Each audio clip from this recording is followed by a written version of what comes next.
we were lacking in all of those areas for pretty much the whole game. So how do you kind of address that with the team? What are you trying to focus to kind of get all of those things in order?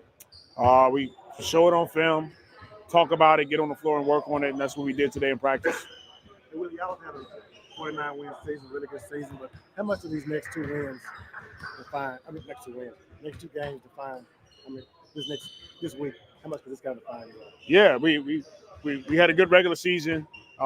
We put ourselves in a really good spot where we got a couple cracks at it to be a playoff team. So we like where we are, and that's what our focus on is kind of turning the page, being honest about what happened, disappointing loss on our home floor.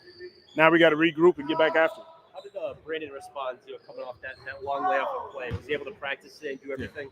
Yeah. He was good. Body felt good today, so he had a full practice. And do you anticipate tomorrow it's like free go basically for him? I definitely anticipate his minutes going up tomorrow. Is it hard, even as a player as good as Brandon, to just like bring back a new piece after 2 weeks or anything like that? Yeah, there's some adjustments to it. We had that home stretch where we really needed him, and we need him at any time. But then you kind of make some adjustments, figure it out without having him, and then you get him back. You got to make some more adjustments, and he's a huge part of what we do. And so that's what we're doing now is talking about our rotations, how to get BI back on the floor and get him up to speed. Really, y'all done y'all's best when your back is against the wall. It seems like. How confident are you in, what's ahead? I'm extremely confident in this group. We've been in these situations before, but it's not about me getting up here talking about it. We got to go out and do it. What's your feeling on just some of these disappointing losses at home and what y'all have to do to address just playing better, in front of the home crowd? Just that. We got to bring it. No excuses. We're on our home floor. It should be an advantage for us, and we got to step on the floor and bring it as a group. How important is it to get something going early in these games to keep the crowd in the game? Well, it's about playing hard for 48 minutes for us. Playing hard, playing together, playing our style for 48 minutes. When we do that, we give ourselves an opportunity to win the game. LeBron last night obviously got in the paint a lot, and they got in the paint a lot. Is that the biggest adjustment that kind of has to be had? That's one of them. They were in our paint all night long. 68 points in the paint is too many, and they got easy baskets, miscommunications defensively. It starts with that for us. That's our foundation, so we have to be better in those areas. Will you cover the pick and roll differently, Coach? We will. You'll go over more? We'll mix it up, but we definitely will mix up our coverages on pick and rolls. You think that was it just looked like they got it whenever they wanted it. They did. Lack of physicality on our part. Kind of in no man's land as far as our rotation. So we talked about it, showed it on film today, and worked on cleaning it up for tomorrow night's game. A couple of situations there, LeBron it was almost like he was putting a block on guys to free Reeves up. You got to do something about that, right? Excuse me? As far as like the pick and roll, it looked like a couple of times LeBron was just planting on guys. Yeah, he was. He's doing a great job of setting screens, but that's a situation where it's a red for us, no matter who's on him, and then we can get to LeBron if he decides to post up smaller guys. How's the day after this loss compared to the day after the IST loss? Because obviously you guys bounced back pretty well after the loss in the in-season tournament. I couldn't hear you. Wait, how does the day after this loss compare to the day after from the Las Vegas in-season tournament? Because you guys obviously bounced back really well from what happened in Vegas. Both of them are tough. It's anytime you lose a game, you go home. I go home and evaluate what could I do better? How can I put our team in a better possible position? Our players are doing the same. We come back the next day and, you live to fight another day and try to get better, and that's where we are today. You guys have found a level of comfort playing smaller these past couple of weeks with AD and LeBron. Do you think that forces you to play a little bit bigger, or do you kind of have to lean into what you've done well lately?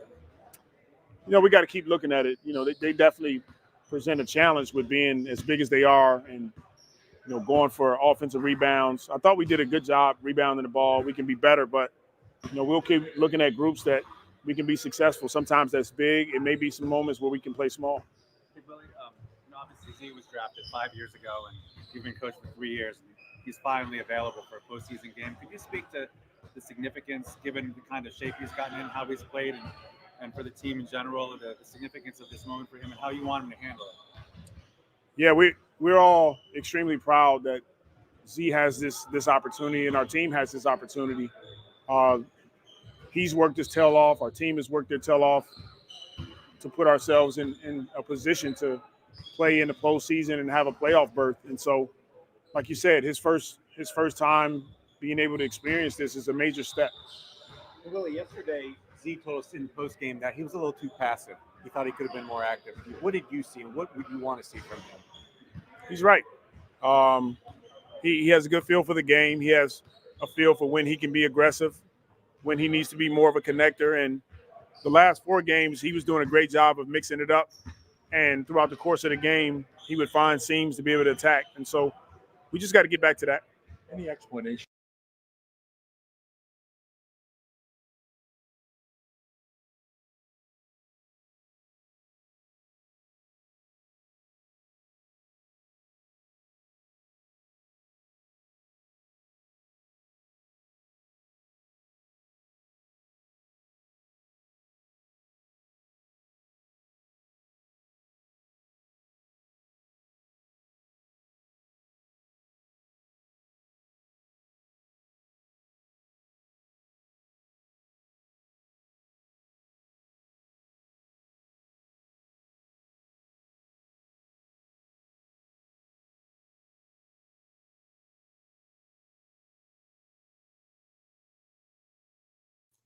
All right, shout out to the fam. Appreciate y'all being in the building. Much love to the fam. For all things Pelicans, we up in this thing, man. Willie Green press conference. I'm Big Q. We got Lex in the building, and the reporter asked a question about passicity. Pass, if that's a real word, y'all get the idea. About being passive, and about Zion, and he agreed, but he ain't the only damn one. Willie got to get up off this passive stuff too and get a little bit more aggressive in his approach and ratchet up his whatever he got for the playoffs, for the play-in into the playoffs, man.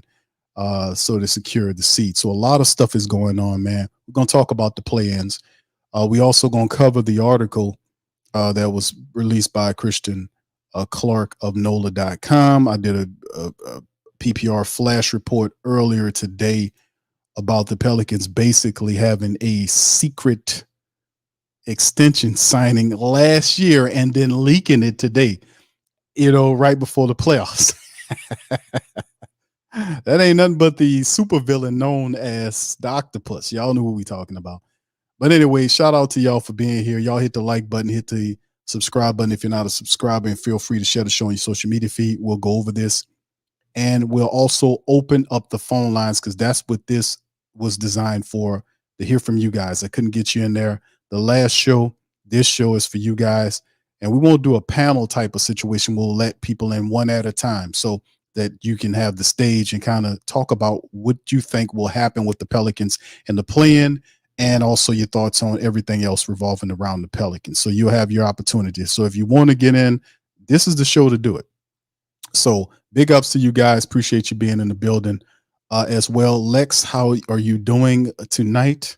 Hope you are doing well after the play-in debacle. I know you was a little bit incensed like the rest of us, but how you doing tonight? I'm always well. I sleep well at night. I mean, I think just putting things again in perspective about what's transpired. Everything makes sense, when you kind of think about it. So, yeah, I'm good. All right, good. All right. So anyway, man, shout out to y'all, man. I don't know if DC gonna chime in today. I talked to him earlier. He was giving his analysis on some stuff. If he could pop in, he got the link. So I know he's listening. So if he wants to pop in, he'll pop in. I know he usually has the baby around. I mean, he doing this thing. So anyway, with that being said, fam, right now look at the screen. We talked about Zion Williamson, and Zion said the fact that he's playing a little passive the last game around. These are the numbers that the Pelicans of Zion Williamson in particular have had against the Lakers. Now, to be honest with you, the Lakers have pretty much owned the Pelicans over the last 6 games. The Lakers have beaten the Pelicans 5 of the last 6, not 5 in a row because there was a breakup. I'm gonna show you that momentarily. But look at these numbers right here. These are Zion's numbers against the Lakers, right?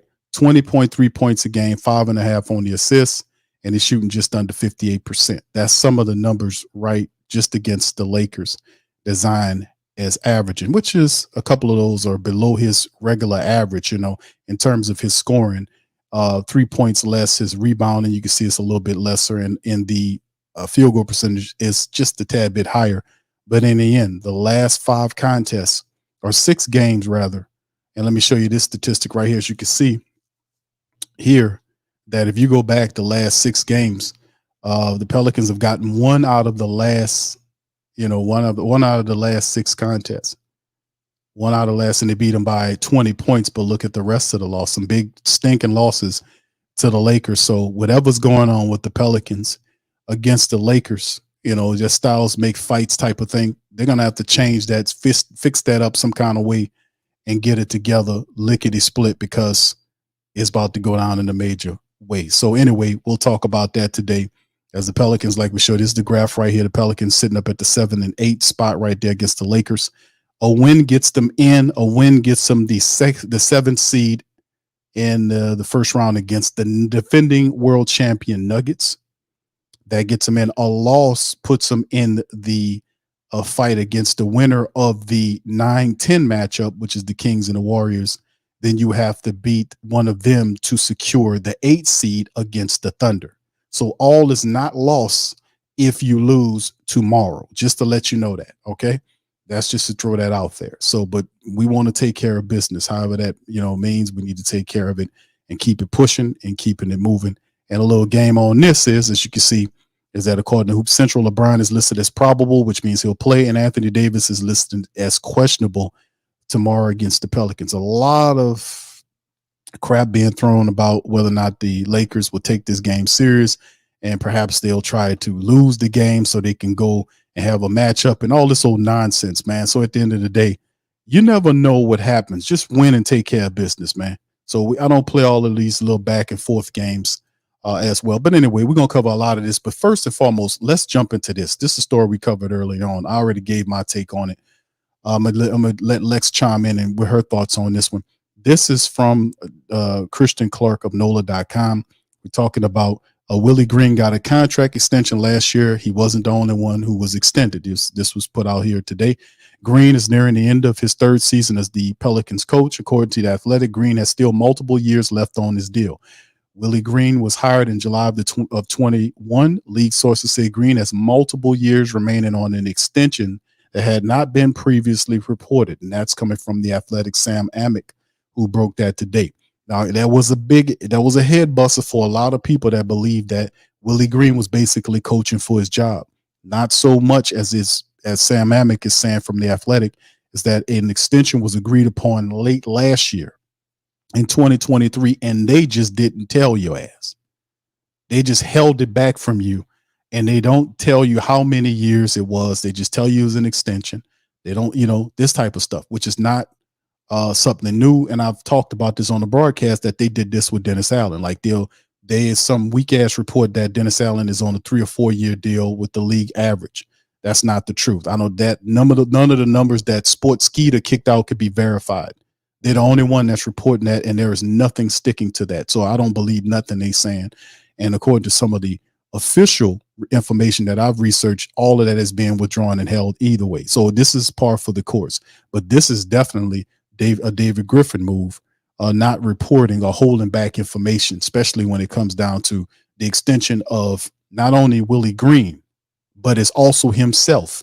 According to league sources, Green received his contract last year. He was not the only high-ranking Pelicans employee to get an extension either. Executive Vice President of Basketball Operations David Griffin and GM Trajan Langdon also received contract extensions last year. Griffin, Langdon, and Green are aligned contractually, meaning that the expectation is that the Pelicans continue to move forward with much of the same power structure as that has been placed over the last 3 years. The Times-Picayune was not able to confirm when those contracts expire, or for any other matter, how much it is and how many years are on the contracts. par for the course, and straight octopus behavior. So anyway, with that being said, man, we're gonna be shout out to y'all, man. I'm gonna just peek that the chat. But listen, fam, this is par for the course, and I'm gonna give y'all an opportunity to chime in. But Lex, we're gonna start it off with you. How do you feel about, because I know you wasn't too happy about this, but kind of talk to me about how you feel about the covert the secret extension that happened last year, right? That happened where they kind of held it back from us and then let it leak out right after the regular season ended as we gear up for the plan. That old crafty octopus, man. He real crafty. Go ahead, Lex. I think it's clear that they knew that there was like quite a few of a whole lot of the fan base that wasn't vibing off of Willie Green as well as Griff.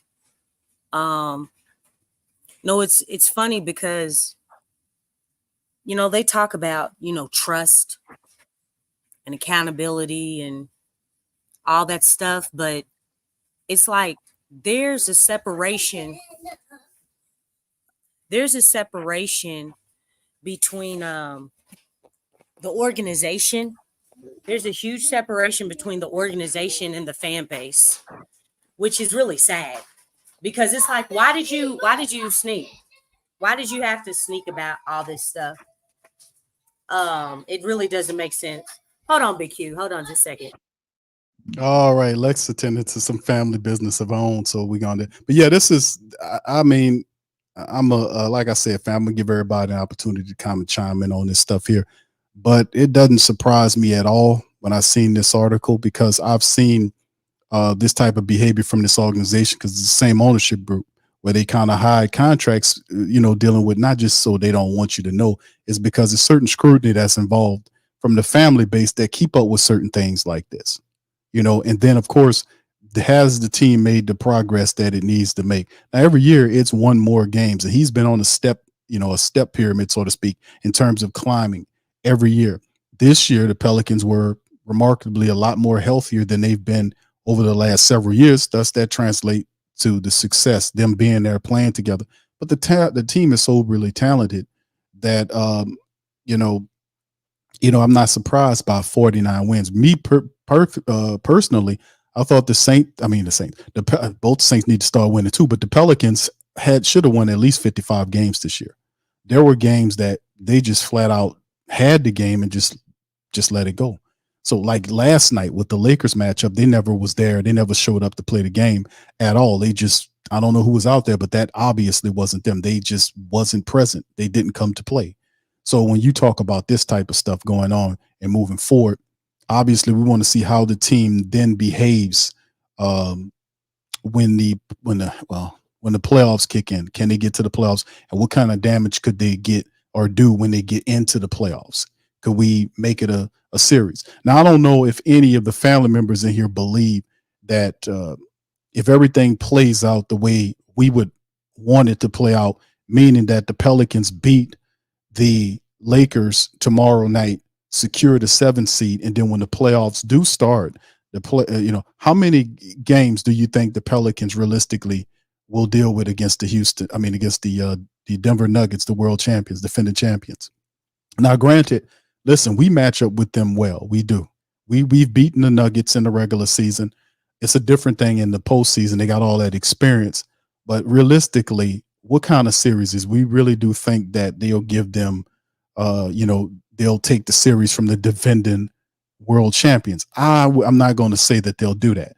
I probably would say that they'll win at least 2 games. If they really own their stuff, they might push the series to 7 games. But I would say 2 games and they're out of there. Is that good? And I'm pretty sure, obviously, they've made the decision to keep Willie and all of the core guys together here moving forward. So in the end, a lot of people believe that Willie was coaching for his job, including us, and they sit up here holding information back from us. But then they leak it right at this time. So very sneaky octopus type behavior, man, as you could tell on the thumbnail there. So it's very upsetting and weird that they would do that, kind of hide it. And why would you need to do that? I just don't get that part of the game. Why would you wait? And family, in 2023, we're in April, mid-April, with the playoffs knocking on the door, and then the news just leaks out. Oh, by the way, Griffin, Willie, and Trajan all have contract extensions. We won't tell you how many years they are or how much money it is, but just know they got contract extensions. So this is just like really weird behavior for the people. But a lot of times it's the questions that we ask.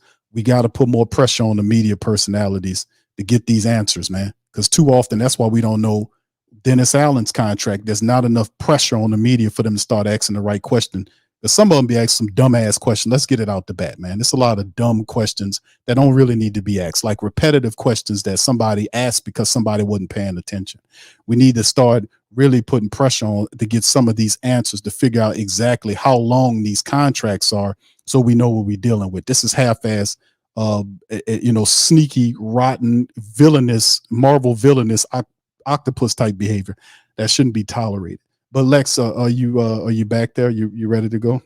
Yeah, I Okay. am. Okay, there you go. There's a huge thunderstorm, so if y'all hear a whole lot of rain and all that stuff, it's crazy where I'm at right now.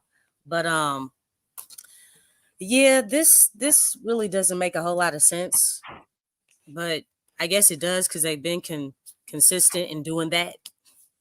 In that aspect, as far as just hiding things from the fan base. But I think it's safe to say that they got a lot of data where I've heard more people saying that they want Willie gone than keeping him. And we all know about the talk with Griff. Trajan for 3 years straight, he's been trying to get out of New Orleans. For those of you all who didn't know, so I don't know. Maybe they were, since things didn't go well outside, because I know it was with Washington, the Charlotte Hornets, and I want to say somewhere else, but I can't think of the other place. But obviously, if he didn't have anything else going, it's like, well, what are you gonna do? Shoot, well, they're offering an extension, so you sign it. Because you gotta keep it going, keep bringing the money in. So I don't know. I just look at this situation. It's very upsetting. I'm not really pleased about it. You all know how I feel about Willie. I have zero faith in his coaching. Absolutely zero faith. It's actually it's just depressing, man. it really is. With Willie at the helm, this team is only going to get so far.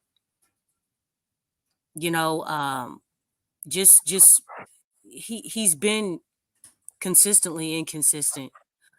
He's stubborn and bullheaded. He sticks with whatever he believes in to the death, even if it doesn't work. He changes things like every 10 games, I guess you could say, Big Q. That's right. This is just I feel like this is basically like a huge halt for the Pelicans organization. Like, because the direction when they did this, the direction to me, it screams out stagnant. Now, I do want to share something with you guys. Let me bring this up real quick. Hold on just a second. Okay. So, Willie's first year, he won 36 regular season games. In his second year, he won 42 regular season games. And obviously this year, he won 49. He won 49 regular season games. So he did improve in regular season, but the fact of the matter is that what's the ultimate goal here? The ultimate goal is to get to the playoffs. Even with those regular season, wins and everything. Yes, you've improved in the regular season, but your position has not changed as far as getting into the playoffs.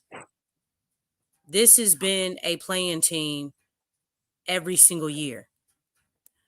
So, yes, there is improvement. They are getting better in the regular season, but the team is still not making the playoffs. And if I'm not mistaken, that's the goal, is to make it into the playoffs, not the play-in. The thing is that this team this year should not have been a play-in team. I mean, I know obviously you're in the play-in, everything that he was saying in his presser, of course, it's easy for you to say that. I mean, you got to say that because it's like, you can't go the other direction, but it's like, as far as postseason, I guess you can say, we haven't improved. There's been no steps taken in that direction. All this stuff has been regular season. And even with regular season, like you said, Big Q, we should have had more wins. We lost so many double-digit leads. There were games that we should have won, close games that we should have won. But the thing is, he made the wrong rotation, or he took out somebody who was hot. You know what I'm saying? Like, and it messed up. He inserted someone in, and you know what I'm saying? Just the lineups. We've talked about that. The times that he takes timeouts, even though against the Warriors and Kings, he actually did well taking timeouts. But it's like, then you have a game like you did against the Lakers. And it's like, okay, what in the world happened? Like, I don't know, man. It's like the improvement is there and then it's gone. But if it's there and then it's gone, then it's never there, because the thing is, you have the bad habits and the flaws of this team. You have it kind of tucked away somewhere. You know what I'm saying? And then you have a few games where things are going well, and then you go and, well, those bad habits are still sitting there because you haven't gotten rid of them. You haven't put them in the trash and thrown them away. They're still sitting up in your house. So it's like we're not really improving and getting away from those bad habits and really addressing those things. It's like we were just like, okay, let's just sweep it under the rug, but they're not gone. They're not being addressed.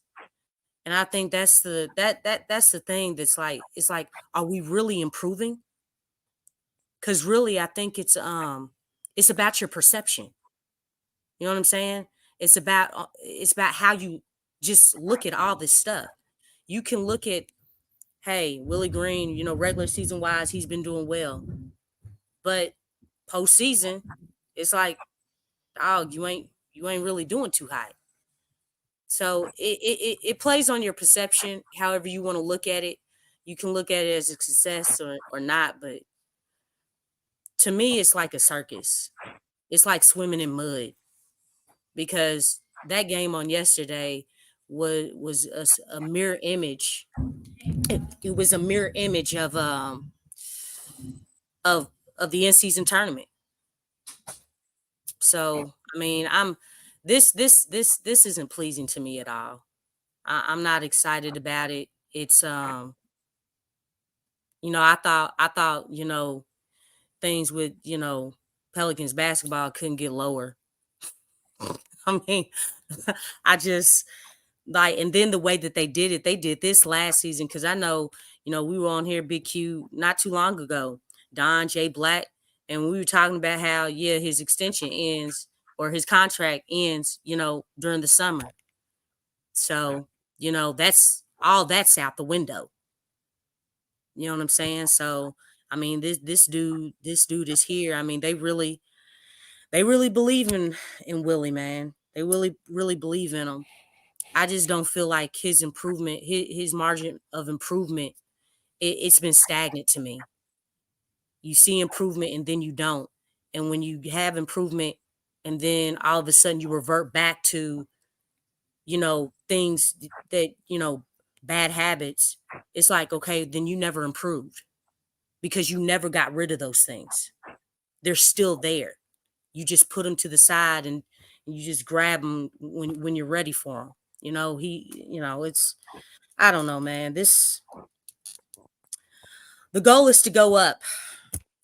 And I just don't feel like this is ascending. I really don't. This is the thing. You make great points about. You look at his success here, 3 years in so far: 36 wins, 42 wins, 49 wins. Willie advocates would say, "Hey, what you want?" We went from a 36 win team 3 years ago to a 49 win team this year. Now, what's interesting about it is, like we talked about, you mentioned Willie's stubbornness and bullheadedness. A lot of the stuff that we talked about, issues with Willie's coaching ability, showed in the matchup against the Lakers. It really did. The big point, we talked about this, and I told you during the screen, what was it? The breakdown, not the Lakers recap, but the call-in show on Friday after we beat Golden State. I had apprehensions about Willie's coaching ability because we knew there was reports saying that Brandon Ingram was coming back, that he was going to play under a minute restriction, which they did say he did. What's interesting is that they incorporated Willie Green. Willie Green incorporated BI back into the fold, but it wasn't what it was. Like, everything stopped being what it was and it became something else. It became what it was before, the struggle offense. And the Zion offense disappeared. And that's which they were driving on. So that was real eye-opening for me. Okay, he can't screw this up. We know that Zion is the hot hand. He's the centerpiece of the team, not Brandon Ingram. No disrespect to Brandon Ingram, but this is Zion Williamson's team. He's the center. It's just being real. Right. So I would have to pull off of Zion, but that's not what happened in the Lakers game. Is he going to figure that out? And what brand of basketball will we see that Willie brings against the Lakers tomorrow after such a short time frame? Now, that's my biggest thing, and let's bring up, you go ahead and answer that, Lex. We're going to bring DC up. And DC, fam, shout out to my dog, DC. I know you've been away. DC, you there? Yeah, I was trying to get my avatar up there, but I couldn't. But basically, it was just a picture of a Pelicans credit card that said "Give them credit." So, Stop it. what's happening with everybody, man? What's going on? What's up, DC? To take shots at Lex with the credit situation. No, I ain't taking no shots at Lex. I didn't take it like that. Hey, man, I was just, I was saying that happy to see you, man. Welcome back. You know what I'm saying? That's Lex, where I'm at. Lex, he right. You see, I'm trying to cause dissension. All right, big Q messy, y'all. You just got on here and causing problems. I just got here. Oh, hey, I didn't see no problem. Now listen to this, Lex. He sent me a picture of a shirt. Remember? Yeah, I was trying to make that my profile pic. Go ahead and put it up, Q. Oh my gosh! I'm gonna send it to you, Lex. It's a picture of a shirt. It's a Pelican credit card. I've seen it. You seen it? Mm-hmm. Hey, you know how social media is. Give them credit. You know what they need to do? I think I'm gonna do this. Hey, the special man. He giving everybody else credit. Make Willie the special man. And the Bank of Pel America. Hey, Lex, go ahead. You go ahead and chime in. We got some people on the call and show DC. What's up, everybody in the chat, man? I see all the love, man. What's happening? Yeah. DC is back in the building. Yeah, he's definitely back from his premiere. Yeah, that's what he spent all the money up. Made all that money, you know what I'm saying? Took vacations. All right, I asked him for some money. He said, "Man, you put the application in." I was like, "What?" It said, "Big Q, brother Jasper, talking about your diet, man." What? Everybody know Big Q love jerk chicken. No, he said that about you. On that I don't eat jerk chicken. That's Big Q. No, I I eat just that sugar ass curry that he make. see. There you go. Start shit. But go ahead, Lex. Go ahead. Finish your point. Then DC chime in. Then we'll let some of the family members in. If y'all won't chime in tonight, man, the pin to the top of the chat. Please feel free to hit the link. It's the call-in show. We're doing this for you guys so you can to hear from what you think about what's going on with the Pelicans, Griffin, and all this kind of stuff. Please feel free to hit the chat. Lex, the floor is yours. Yeah, I think with this whole situation, I mean, I think this is just mainly about regular season. I don't think none of this has nothing to do with the postseason, even though the postseason is where, that's where you get your credibility from. I think in regular season, is where you build the habits, in consistent play. But yeah, I think that the tunnel vision is just the focus is just on regular season to me. I don't know what these people are doing, but I really don't. I'm not with it. I mean, it's nothing personal. It's just I think, to say something positive about Willie's philosophy fits more so in the college circuit. He has a system, and a lot of times coaches in college, they'll play those systems, because it's more structured. Whereas with the NBA, it's more free flowing, open floor space, all that stuff. It focuses on the pick and roll. Willie just, I don't know. It doesn't fit. It doesn't fit. He would be a solid college coach, but in the pro, he's not it. He's just not it. His mind will not expand, and it's not creative enough to, as far as what the game needs, the flow of the game, the vibe of the game. But he would definitely be great, on the college level. But they shouldn't have did this. This is a smack in the face. This was done. They already decided this last year, by the way. This is the whole thing about in 2023. What aspect of 2023 was this done? We're thinking it's somewhere around November, somewhere, later in the year in December, somewhere in that realm they're thinking. But this was already a foregone conclusion before we even knew what this Pelican team looked like. Taking a wait and see approach was what was being thrown out there. That wasn't something that we brainchild. That was something that was being said to us about, the future of the team. Finding out, well, we got to see this, that, and the third. So, they already had it set that this is what we're going to do. Very intriguing. But DC, the floor is yours, my friend. Well, man, I think everybody, has valid points. It's very confusing to see some of the things that go on with the Pelicans when you see that you could easily win some of these games with very just good attention to detail, man, and not repeating past mistakes. And a lot of times falls on coaches.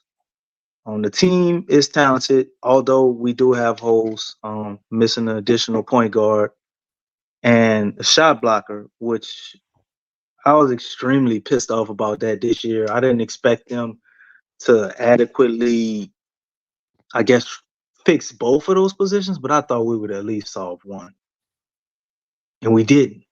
We get rattled at times. There's nobody to calm us down. We've seen Jose be able to do it in some spurts here or there, but along with that, you see just these. I've never seen a team so good defensively that just has these breakdowns, man. It just almost like crumbles, and it's like they forget to play defense. But all that being said, I did expect Willie Green to get an extension. When Willie came here, we won, 30-something games or barely 30 games, right? His first year here, we went 36 games, 35? No, it's 36. 36? Mm-hmm. Got in through the play-in, went toe to toe with Phoenix, showed a lot of promise. Next season, disappointment. 42 wins. Got put out of the plan. And then this year, we turned around and got 49 wins. The regular season, to me, for a title contending team, has no bearing on whether you keep your job or not. But for a team like New Orleans Pelicans, we're coming from a place where the current regime had to be completely overturned. We reset everything. Family, family, family with sustainable future, like all the talking points of David Griffin. I expected nothing less but Willie to get an extension. Although I was shocked that it happened last Yeah. year. And we Yeah. just finding out It's the about it. way it's the way that it was done. You know what Most I'm saying? definitely. Most definitely. Because we were thinking he was gonna, prove himself this year, and then they were gonna revisit it. But the way that they did it that's just crazy. Well, that's what I was getting to, like my next point, and going into what's going on right now. We're all wondering, okay, is Willie on the hot seat? If we get put out in the first round or we get kicked out of play-in, will they move on to a new coach? Well, I think them leaking all of that right now basically sends the signal to everybody to shut the hell up about that, because he ain't going nowhere. And I think this is also an attempt by the organization to take some pressure off of Willie, at least in the public eye of media or whatever, and everybody bashing him. Maybe if we let him know he's already resigned, you won't hear so many people talking about, get him out of here, get him out of here. I like Willie. I think he has a lot of positive attributes. I think he's a great motivator. But man, you can't motivate your way out of everything. Some stuff requires strategy, and if he can ever figure out a way to improve on that, or keep getting better assistant coaches to help with that, because I think James Borregos is pretty good. But we need to find like we found a physical therapist. I think we might need a sports analyst, or we some sports psychologist, because the way we have these lapses at home, man, I don't understand. How can we look like one of the best teams in the league, and then we play at home and we look like we should be in the top 10 in the lottery? I don't get it. Yeah, it's quite maddening, bro, to be honest with you. And that's the thing that kind of threw a lot of the Pale faithful for a loop during the season, is that they have the four, and it's very recent models of this, the 4-game. Oh my goodness, the homestand, winning one of what, 5, or what was it? I forget. One of 5 at home, one of 4. I forget. It was so horrible. I done already displaced it. Winning one game of the 5 or the 6. Big Q, I hate to cut you off, but do you realize CJ did a speech in front of everybody? I was watching. And said they will go. We know we've been on the road winning. We need your help for the plan. Yeah, no. He did say that, but he was like, we've been on the road, we've been winning. We ain't been doing enough winning at home. We gonna come out here today and do our best to get a win for the family, but we gonna need y'all help. And then they went out there and did that, bro. He was exercising his politician speeches, political speeches. Might have been drunk off that wine he sell. I don't know what was going on, man. In the end, that's what politicians do these days. Well, also one thing too. Do you guys think this has? I don't know if we can't really find this stat, but we had so many delayed flights and issues getting back on time. I mean, I'm pretty sure that plays some part in what we saw, because the Pelicans didn't get in, I think, until 9 a.m. Sunday morning. Yeah, Jennifer, even though their game was over at Friday night, they've been getting shafted all year, man, with these traveling delays. Jen Hale talked about that, DC, but on the road traveling, but they were the top team on the road traveling. So you saying no, but a travel delay is a little different, man. When you getting home at 9 a.m. and you play for 2:30 that afternoon. But doesn't that play into your depth?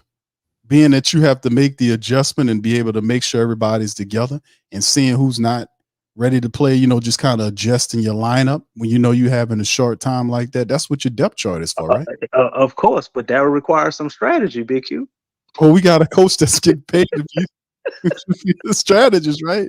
Something like that. I don't know, man. What's No, going we gonna follow that Dennis Allen mantra of when Andy Dalton threw all them picks against Arizona. You keep on? doing what you're doing. Why? You know what? That's messed up. You said that because there's so many people keep saying that Willie Green equals Dennis Allen. Hell no, man. That's not. Hell no. Willie Green is nowhere near That's as not. bad as Dennis Allen, man. That is hard. Willie Green is not a horrible coach. He's a good coach. We looking for greatness. You know what I'm saying? Willie Green will get you, what we're seeing right now, unless you have a player with the IQ of a LeBron or something that can, carry that strategy a little bit further offensively. I think, if we're looking at BI or Zion elevate to a next level, that'll definitely make Willie look better. But to put him in the likes of Dennis Allen, man, that's crazy. That's kind of Ain't rough. nothing worse than Dennis Allen. Nah, that's pretty bad, man. Think Dennis, about all the Saints coaches, Big Q. I know we on the Pels, but I'm thinking back on all the Saints coaches, man. I know. I Yeah. pretty much take any one of them other than him, bro. Any one of them, and that Even is bad. Even Huh? Mike I'll Dick. take Mike Dick over him, but look, you can't do that wedding dress with Ricky Williams stuff. Leave that alone. I don't think nobody would play with him with that crap. He actually put on the roster wig, DC, to take that picture. Remember that? Damn, I missed it. I still take Mike Dick. Well, there you go. I ain't see you trying to set me up there. I forgot about that. No, you did that. How I set you up? You the one came up with the comparison. I just asked you about such and such. It's all good, DC. I get You you. was gonna get to it if I didn't say it first. Nah, what? All right, so anyway. You was gonna eventually mosey on down. You never pass up an opportunity for a good Rastafarian joke. That's not true, man. I got love for foreign people. Cut it out. All right, so anyway, shout out to the fam, man. Y'all hit the like button, hit the subscribe button, man. We're gonna start bringing some of the family members in, man. Hey, I think I seen was that wall? I think somebody popped in and popped back out, fam. We about to open up the phone line. So if y'all want chime in, man, listen, man, now's your opportunity. We got Trey up first. Like we said, we're gonna be doing it not in so much as a panel, but more like one person at a time, so everybody can kind of be heard and don't be so ruckusy. But Trey is up next. You got Brother Don next. And then if you guys want to chime in, like I said, the link is pinned in the chat, man. Pop in, tell us what y'all think about the playing situation. What do we need to do against the Lakers? What strategies is Willie going to do to slow down LeBron and AD? One of the questions that was asked by Jasper, shout out to him. We're going to cover that, man. So anyway, we're going to bring up Trey first. Trey, welcome on in. How you doing, sir? What's up, QDC Lex? What's up? Doing pretty good, man. It's a beautiful day out here where I live. It was beautiful today. Shout out, brother. I'm gonna be quick with it, man. I was really disappointed in that Lakers game. Very, very disappointed with the team. Like energy, got completely outplayed as I knew he would. Like when LeBron plays Zion, or any of the people who were supposed to be next up as the face of the league, he turns about the clock a little bit and goes try hard LeBron. And I knew we were gonna get that version of LeBron that game, and of course we did. And I'm not gonna say inserting Brandon Ingram into the lineup was our downfall because that doesn't make any sense. But it contributed because it threw the feng shui of our team off. We were rolling pretty good until BI got reinserted into the lineup, and then you could see the decision making wasn't as crisp because they were trying to factor in BI being on the floor. As far as the play-in goes, we shouldn't even be in the play-in. We should be at least number 4, number 5. But we let a couple games to Utah slip away, and look at that. Look at that. Q called it. I remember somebody calling it on one of the shows that the Utah game was going to come back and haunt us, and here it is. Look at us. We can win, but as far as getting past Denver, I don't see us getting past Denver. They have the championship mentality. that we just don't have yet. Hopefully one day we'll get there, but we just don't got that yet. Zion is showing that he has the dog in him to be the clutch player to get us that championship mentality. But as a team, we just ain't got that yet, and that's okay. We're still kind of young. But I think I covered all the bases. Is that it? All I want to say. Oh yeah, dude, Lexxah, you gotta chill out on Willie, man. You be destroying this man every stream. Give him some credit, Really? man. I, Yes, have you you been destroy listening to this the man streams? Because I've been Say recognizing them. Lex. Say Lex. every stream. It feels like every stream you be just going at Willie. Sometimes I don't even talk about him, but I've recognized him when he's done something positive. But the thing is, he's inconsistent though. I That's mean, true. like that's just like the team. Like if we have flaws, I mean, I'm not gonna, just play like everything's all good and everything. But yeah, like just his adjustments and things, they like he's just not consistent, man. I mean, he's making the same mistakes. And when you're making the same mistakes, it's like, dude, you're not learning from your mistakes. You have 82 games to learn from something. And the thing is that obviously, we know that he loves small ball. Yeah. Not every situation causes for a small ball. Yeah, You that know what I'm was saying? also that is 100% true. Because like not having Valanciunas out there was driving me crazy. I'm Yeah, like, why are we I not don't hate giving that a try? or Like, anything why like not that. try? I just, hey man, I see things like, and No, that's good. I I'm like saying it. I like, like that hey, perspective because dude, you're gonna keep it real. yeah, I mean that, yeah, I don't go in on them all the time though. I just, I'm a Willie there's, fan. I'm I told gonna keep it real with you. the Like, I'm a post, Willie fan, so I'm a little bit biased. But oh, I you want do? to You like Willie? yeah, yeah. I want to see him. I And I want to just see him gave be him, successful. hey, I just showed him love. I said he would be a good college coach. You didn't hear me say that? Damn. You didn't? What? That ain't positive. I mean, shoot, It's like I the broke You back know it end what? of down. That is extremely positive coming from Lex. I It will is. say that. Look, D1, a Oh D1 man. college coach, because he's systematic. He sticks with the system. In the NBA, man, it's more freedom. It's more free flowing. You know what I'm saying? It's not so much structure. You know what I'm saying? And that's the difference between college ball and NBA. So hey, what he's doing, it actually, when you put it in the right setting, it's like, wow, yeah, it makes sense. But in this setting on the pro level, it's like, dude, you have to break routine. You have to get creative. You have to, there's something, the pick and rolls are not consistent. Like, how many times have we seen Brandon and Zion work off of each other, Mm. play off of each other? It's not consistent. And then you want to come out and talk about them being, the best duo and stuff. That doesn't make sense. It's like we're not seeing them play off of each Yeah, other. that's true. They rarely do it. I mean, they do it, but like it's not But like you don't almost see every it. time. You can count on your hand how much you see it. Yeah. It's like, JV and Zion. You know what I'm saying? Like when they do the big man game, no pick and roll. That's that every time they've ran that, it always works.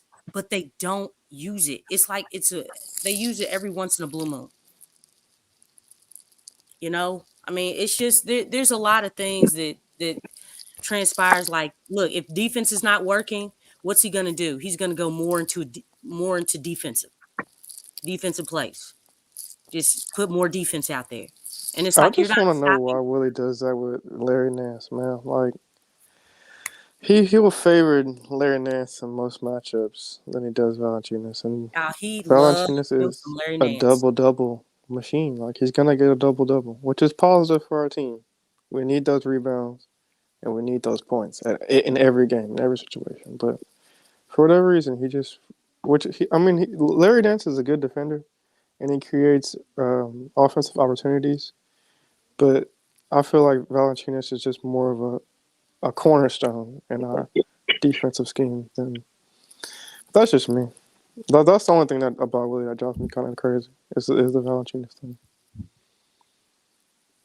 But I'm gonna get on out of here, Q. I appreciate y'all letting me come on. DC, it's good to hear from you, man. We've been missing you on these streams, dude. You have Appreciate you, very sir.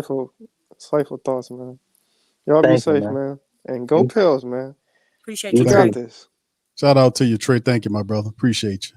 All right, that's brother Trey, man. One of our day ones, man. We got brother Anthony stepping in, and Skylar. Shout out to you guys, Skylar, and the rest of them. Hey, y'all, please feel free, man, to hit the like button, man. Hit the subscribe button, and also if you want to pop in tonight's stream, man, the link is pinned to the chat. The link is pinned to the chat. You guys can pop in and cite and speak your thoughts on what's Say, going on. Lex. So, here go brother Don Anthony. We'll bring him in next. Brother Anthony, are you there? Yeah, man. What's up? Oh, what's What up, up, bro? Don? How you doing? What's up, man? Good. I'm about to say, what's up, DC, man? Welcome back, man. What's up, brother? I got one quick question I'm about to say, go ahead. I for heard you. Lex, real quick. Just a little quick one.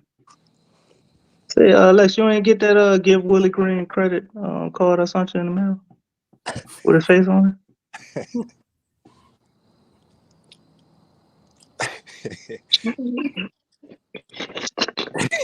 I'm gonna take your loud, awkward silence as you did get it. But go ahead, carry on, brother. You a hot mess, man. You know, I look, miss messing with you about it's Willie, good. man. It was a I great know, point to throw that you nigga are. out. I know you are. That's why I'm sitting here chilling. I'm just Hey, looking. But Look, look, I'm looking at your hey, avatar with no I ain't picture. got one. You know what I'm saying? hey, Lex, we Yeah, always getting on I'm you a about ghost. Willie. yeah, I know. I know. But Then that's boy, why I was you just you sitting be here. right. You be right though, Lex. You be right on a I lot of mean, your points about I Willie, bro. I want to make it clear why. You know what I'm saying? I like to break it down so people ain't thinking, oh, she just don't like him. No, it's not. Nah. I'm It's about the game. explaining why I have a problem with him. Okay, I've done it every single time. Like it is, and it's been a problem. You know what I'm saying? But you It's gotta give him a little credit, a little more credit to the college I coach, though. said he would make a good D1 college That's what I'm coach. saying. You gotta give some NBA credit. like that's a compliment. I would love to be a D1 college coach. You know what I'm saying? I mean, Fi- I'm just Got saying. fire him and recall him up for assistant coach. Hey, I'm just saying, like that's where you can just see where people belong, man. He would really flourish. I'm He gonna could I'm gonna leave probably it win alone right there, though. I don't NCAA want to get you back started championship. too much. Oh But go ahead on, brother. Nice my to have you in, man. Go ahead and Man, proceed DC, with how where you want the welcome talking back. points to Welcome back, go. man. We get off of Willie for a second. let's go, Don. Shit, you shit. Hey, it might not get off of Willie with me on here. Okay.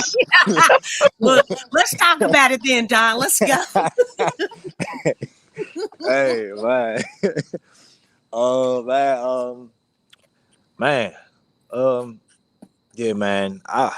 Man, Lex, no, I lost my voice yesterday, man. Or the other day. Because, man, I done prepared for the game like it was the Super Bowl and, got my chips and dip and all, you know what I'm saying? Just getting ready, for the big day, for the big game, expecting to see some competition, man, and a great fight. But, Man, man, did they piss me off, man.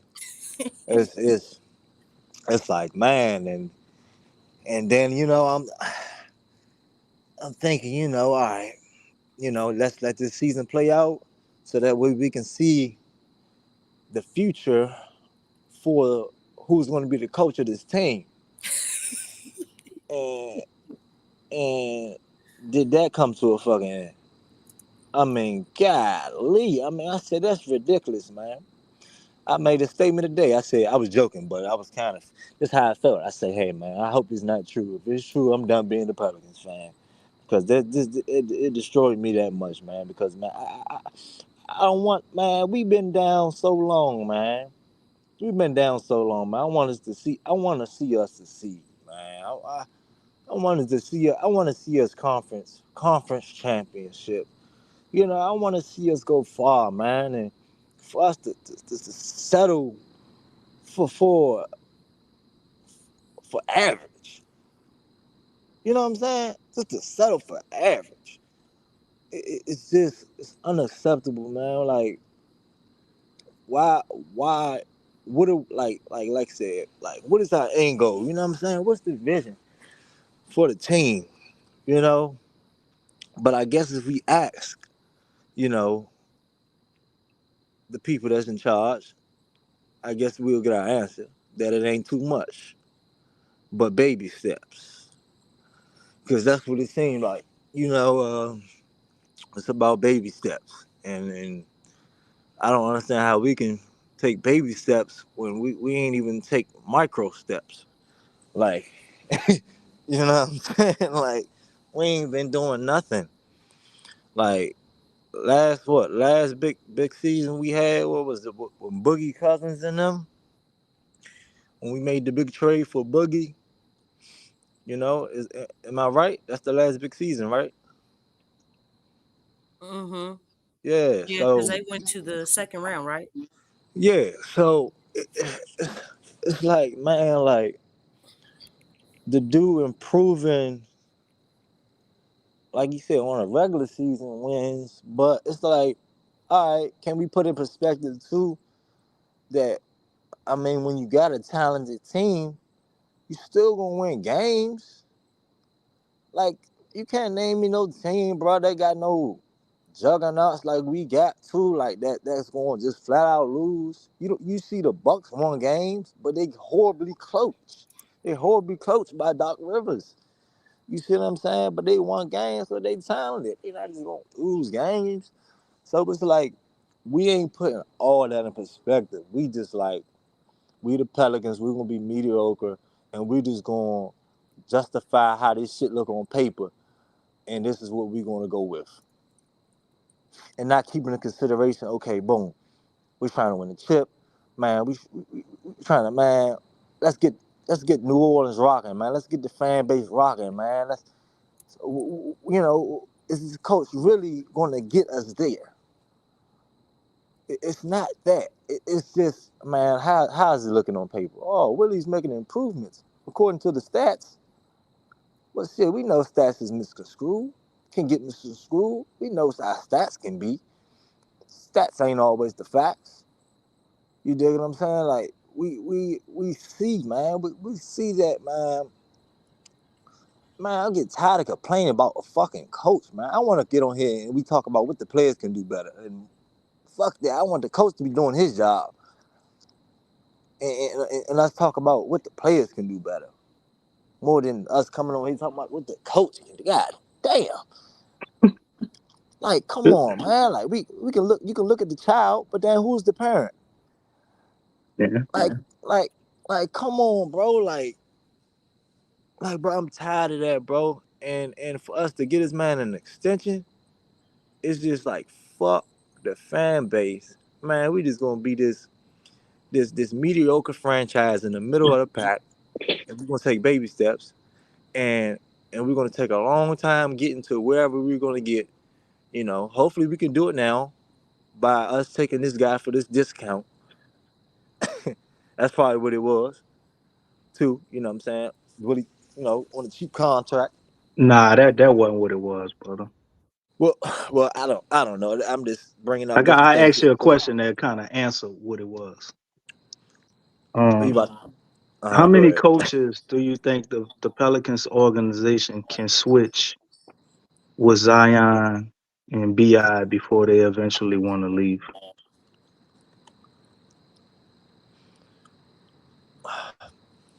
Um, that's a good one. That's a great one, DC. But but how bad do they want to win? Those players, or how bad, or how much do they value comfort? Mm. You know, or because that's what it seemed like. It seemed like we judge in this organization, man. We judging people off of fucking, man. He's a good guy, or this is family, or we having a good time together. You know what I'm saying? That's what the fuck it seems like. It's like, you know, Willie, man. He's been around here, man, and man. I mean, he Party loves City, people. bro. The big Party City. The guys love him. And okay, bro, well, let's fire him and re-sign him as an assistant coach so he can be right on the bench talking to him. You know what I'm saying? and let him be the assistant coach. He can love them as an assistant, you know. But we ain't, bro. We trying to win, bro. We trying to win, bro. And bro ain't showing us like, okay, like, bro, you done like, cause bro, it's like, all right, it's not like he lost a lot of close games. Well, no, I'm sorry, he did lose a lot of close games, but it's not like a lot of our losses, based on trying to say, a lot of our losses came from comebacks. Team just coming back on us. I mean, like it's just nothing.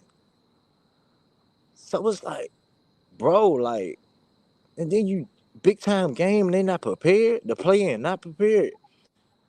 The in-season tournament not prepared. What is, you know, what's going on? Like, how can y'all validate y'all not wanting to switch another coach? Validate him being a coach that y'all want here. Take if y'all want him here, show up and show the fuck out and prove how bad you want Willie to be here. If y'all really want Willie here, and Willie, if you want to stay here, coach like you want to stay here. It goes both ways, bro. So all the switching, I don't. I mean, I don't think Zion really value Willie that much. I think Zion would rather a hard nosed coach and stuff like that. Like some people say, you know, Willie Green was probably more likely BI's guy. You know what I'm saying? So yeah, man, that's, you know, man don't know how to use the weapons that we got. We got some weapons, man. You know, sometimes I think, you know, we look at our roster and we'll say, man, we might need this, we might need that. Man, whole time this nigga probably just don't know how to use them. He goes nowhere and kick our ass. They be like, damn, what the? He wasn't doing that over here. Damn. Well, Jackson Hayes still look the same. And well, Well, he you know got what? better. He's He got he's better. getting playing time though. He getting playing time. He got better. And then what they say. They say He ain't you impact lead that the, ass whooping that we how they took say at all. and then you lead the Pelicans. You go win your championship too. Farm team, right? Man, so man, let me hear y'all response to all that, man.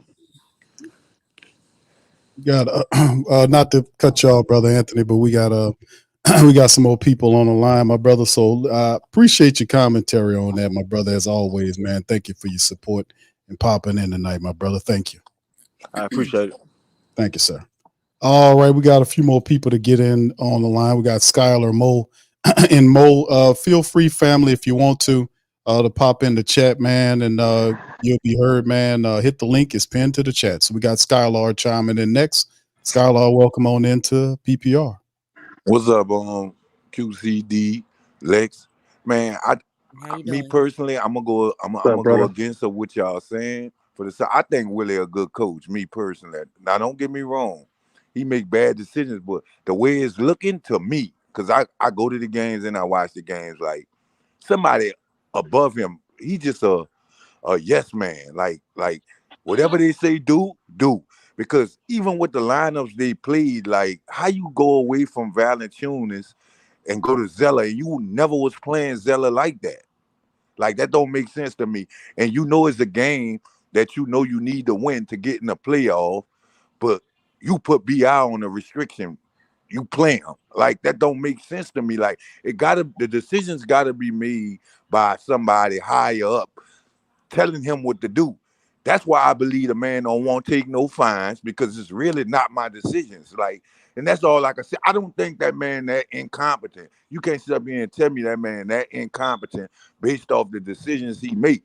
He already know he's gonna get the blame for whatever however the game turned out. He's gonna get the blame. But all those decisions, I don't think he's making those decisions. And me personally, the reason why I think they're not playing Valanciunas because they're trying to lowball him.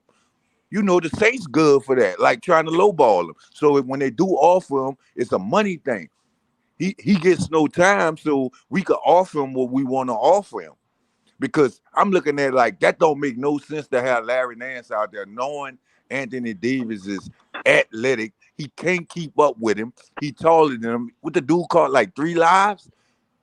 And then to make that situation worse, you lay up there, you throw Zeller in there where he gets no minutes, like during the season. Like, you can't tell me Willie that incompetent. Y'all can't tell me that dude that. It's somebody, I think it's David Griffin making those decisions based off of what he want. It's bigger than that. Like, it's bigger than that team. It's bigger than that team. You can't tell me that incompetent, bro. I watched these people, that lineups, some of them lineups they was playing against the Lakers, they never played that this season out of all the games. If you're going to lose with your best. But it do look like the coaching when you look at it. It do. All right, so we got brother Skylaw's pro Willie, man. He's taking the stance that Willie is basically he's a good human being that has a couple of strings attached to him. Is that accurate, brother Skylar? No, what I'm telling you is Willie there for the check. That's what I'm telling you. Like, he don't get to make no decisions, and that's why. You know what? That's why he don't want. That's why he don't want to take no. Well, that means a lot. That changes his Willie Green. Damn, he took away your college credit, Lex, with that one. No.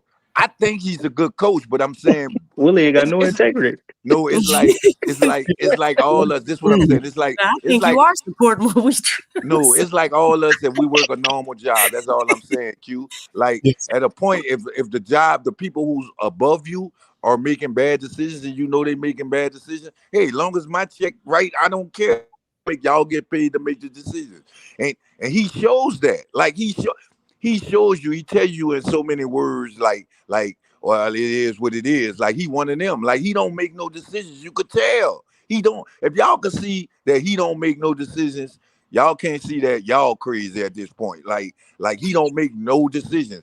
Like, it don't take a rocket science. We just think about it. He decided to sit JV out for 2 quarters. That's back to back. He made that decision. He doesn't play George Hawkins. That's what I'm trying. He makes a very mindful decision to not play Hawkins. Look, this is what I'm saying about Hawkins. Like, based off of what we got, to be honest with you, I say give him a year. He don't get no calls. He don't get nothing. Like, I didn't see him get some tough shots. That's what I believe it is. Like, man, they ain't gonna respect you. They ain't gonna respect you. And it ain't like we don't got good players around Hawkins. Like, he used to playing with them guys, so he gonna give them a chance to I guess, burn out. So I agree with him not playing Hawkins if that's what he choose to do, because he like the future. But for-wise, some of the decisions, I'm looking at them like nah, he can't tell me he that. We had AD, so we know what AD could do. And it's not the same coaching style, brother. What you mean? Not even the same philosophy. This ain't the same people who know all AD ins and outs that's still operating the strategies for our team. This is what I'm saying. It don't take a rocket science to know what AD do. Okay. That's what I'm saying. You acting like when we come in here, we know what LeBron gonna do. AD not know Najee Marshall. Yeah. Everybody know what AD going. Who don't know AD is one of the top 3 centers in the league? Who don't know that? Who don't know that they're gonna do LeBron? It's gonna be LeBron and AD who win the game. Who don't know that? Well, I believe if you start Valanciunas, don't get me wrong, you're gonna beat let Valanciunas beat him now. No, let him beat him now. He's not tough. You go out there with Larry Nance. He can't tell me he that dumb, bro. I think it's a strategy David Griffin using with Valanciunas. Y'all know the man up for a contract. What would the front office strategy be in telling Willie Green to not play Valanciunas, whose contract is up after this year? This is what I'm trying to tell you. If they look, why they didn't trade him? I'm telling you, it's the sign is right there. If they not gonna use him, they could have got something for him. Why they didn't trade him? I don't know why they ain't trade him. I thought that was stupid. That's what, I guess they didn't like the deals they had on the table. Man, look, you not financial freedom later. You let them have the leverage though. The leverage went to your leverage was to move him out there before the he's an expiring, so maybe they want that financial freedom and everything they could get back. Still had him on the hook to pay somebody else that maybe they wouldn't have wanted. That's the thing. That's a I good kept point. thinking. They can keep the flexibility. That's Right. point. Because you got to pay Trey. Najee's contract is up. You're going to have to extend BI. Like, they strapped for money right now. Man, you can't tell me they couldn't trade this man for another aspiring. It don't matter. You could have traded him for another aspiring or a lower player. And what would that accomplish? What you going to get for him? But you not. This what I'm saying. You for the playoffs. Look, this what I'm saying. They in the same position. That's the point I'm getting at. They not playing him, and they're in the same position. So why you even gonna hold on to him if you don't use them? You're gonna need him again. Let's say they do win tomorrow night. Let's be honest, DC. They still gonna need him against Jokic. They gonna need him. They gonna play him against Jokic, man. If they don't play him against Jokic, Willie might get fired. He's not gonna get fired. He's got an extension. What's wrong with you? He's got an extension. That's the one lineup, man. Breach your contract, they gonna owe him money. You got another slow-footed center, like he's slow. You can't use that against. He actually plays good against Jokic. Yeah, when he gonna play him against Denver. He does play well against him, and then you also have Cody Zeller, who's also went up against Jokic when they Miami. He was on their team last year when they won a championship. No, he was with Miami. He was with Miami last year? Yeah, Cody was with Miami. I don't know why I thought he was with them. All right. Yeah. Why and this something else too. Why we see that's how they got the man looking like he that bad, right? Why every time he in the game we go to a zone? Why? Like at least see if he could guard the person one-on-one if it's gone. Then you go to the zone. Like as soon as he in the game, straight zone. He don't look bad. We know he's slow footed, so I ain't gonna lie, man. I almost fell off my sofa looking at JV do that crab walk going backwards. That's what I'm trying to tell you. He's too slow. We gotta do something when you putting him at a zone. You can't put that man at a disadvantage like that, bro. I'm trying to guard a point guard, man. We can't. Ain't gonna work, man. And this is the last thing I gotta say before I go. This is the last thing, bro. Y'all can say whatever y'all want. I hear people be saying because BI got in the starting lineup. That's one of the reasons they should have kept it how it is. We all know Zion gonna have to shoot the ball. I can't even think. I rewatched the whole game. LeBron James is not leaving out the paint. And you got Anthony Davis underneath there. So long as if he consistently just thinking he gonna drive, that's not gonna work. That's the reason he's gonna have to shoot the ball. He's gonna have to go to a lineup he's gonna have to go to a lineup with all shooters. That's the only way, because they're not respecting him out there by the three-point line. They're not. If you think I'm lying, go watch the game again. You'll see LeBron stayed in the paint with Anthony Davis the whole game. The whole game. All right. Thank you, Skylar, man. Interesting points, brother. Thank you for that. I appreciate you chiming in as always, man. Much love to you, brother. Thank you, sir. Jay Carval just mentioned Zion took 7 jumpers on yesterday. So he was shooting.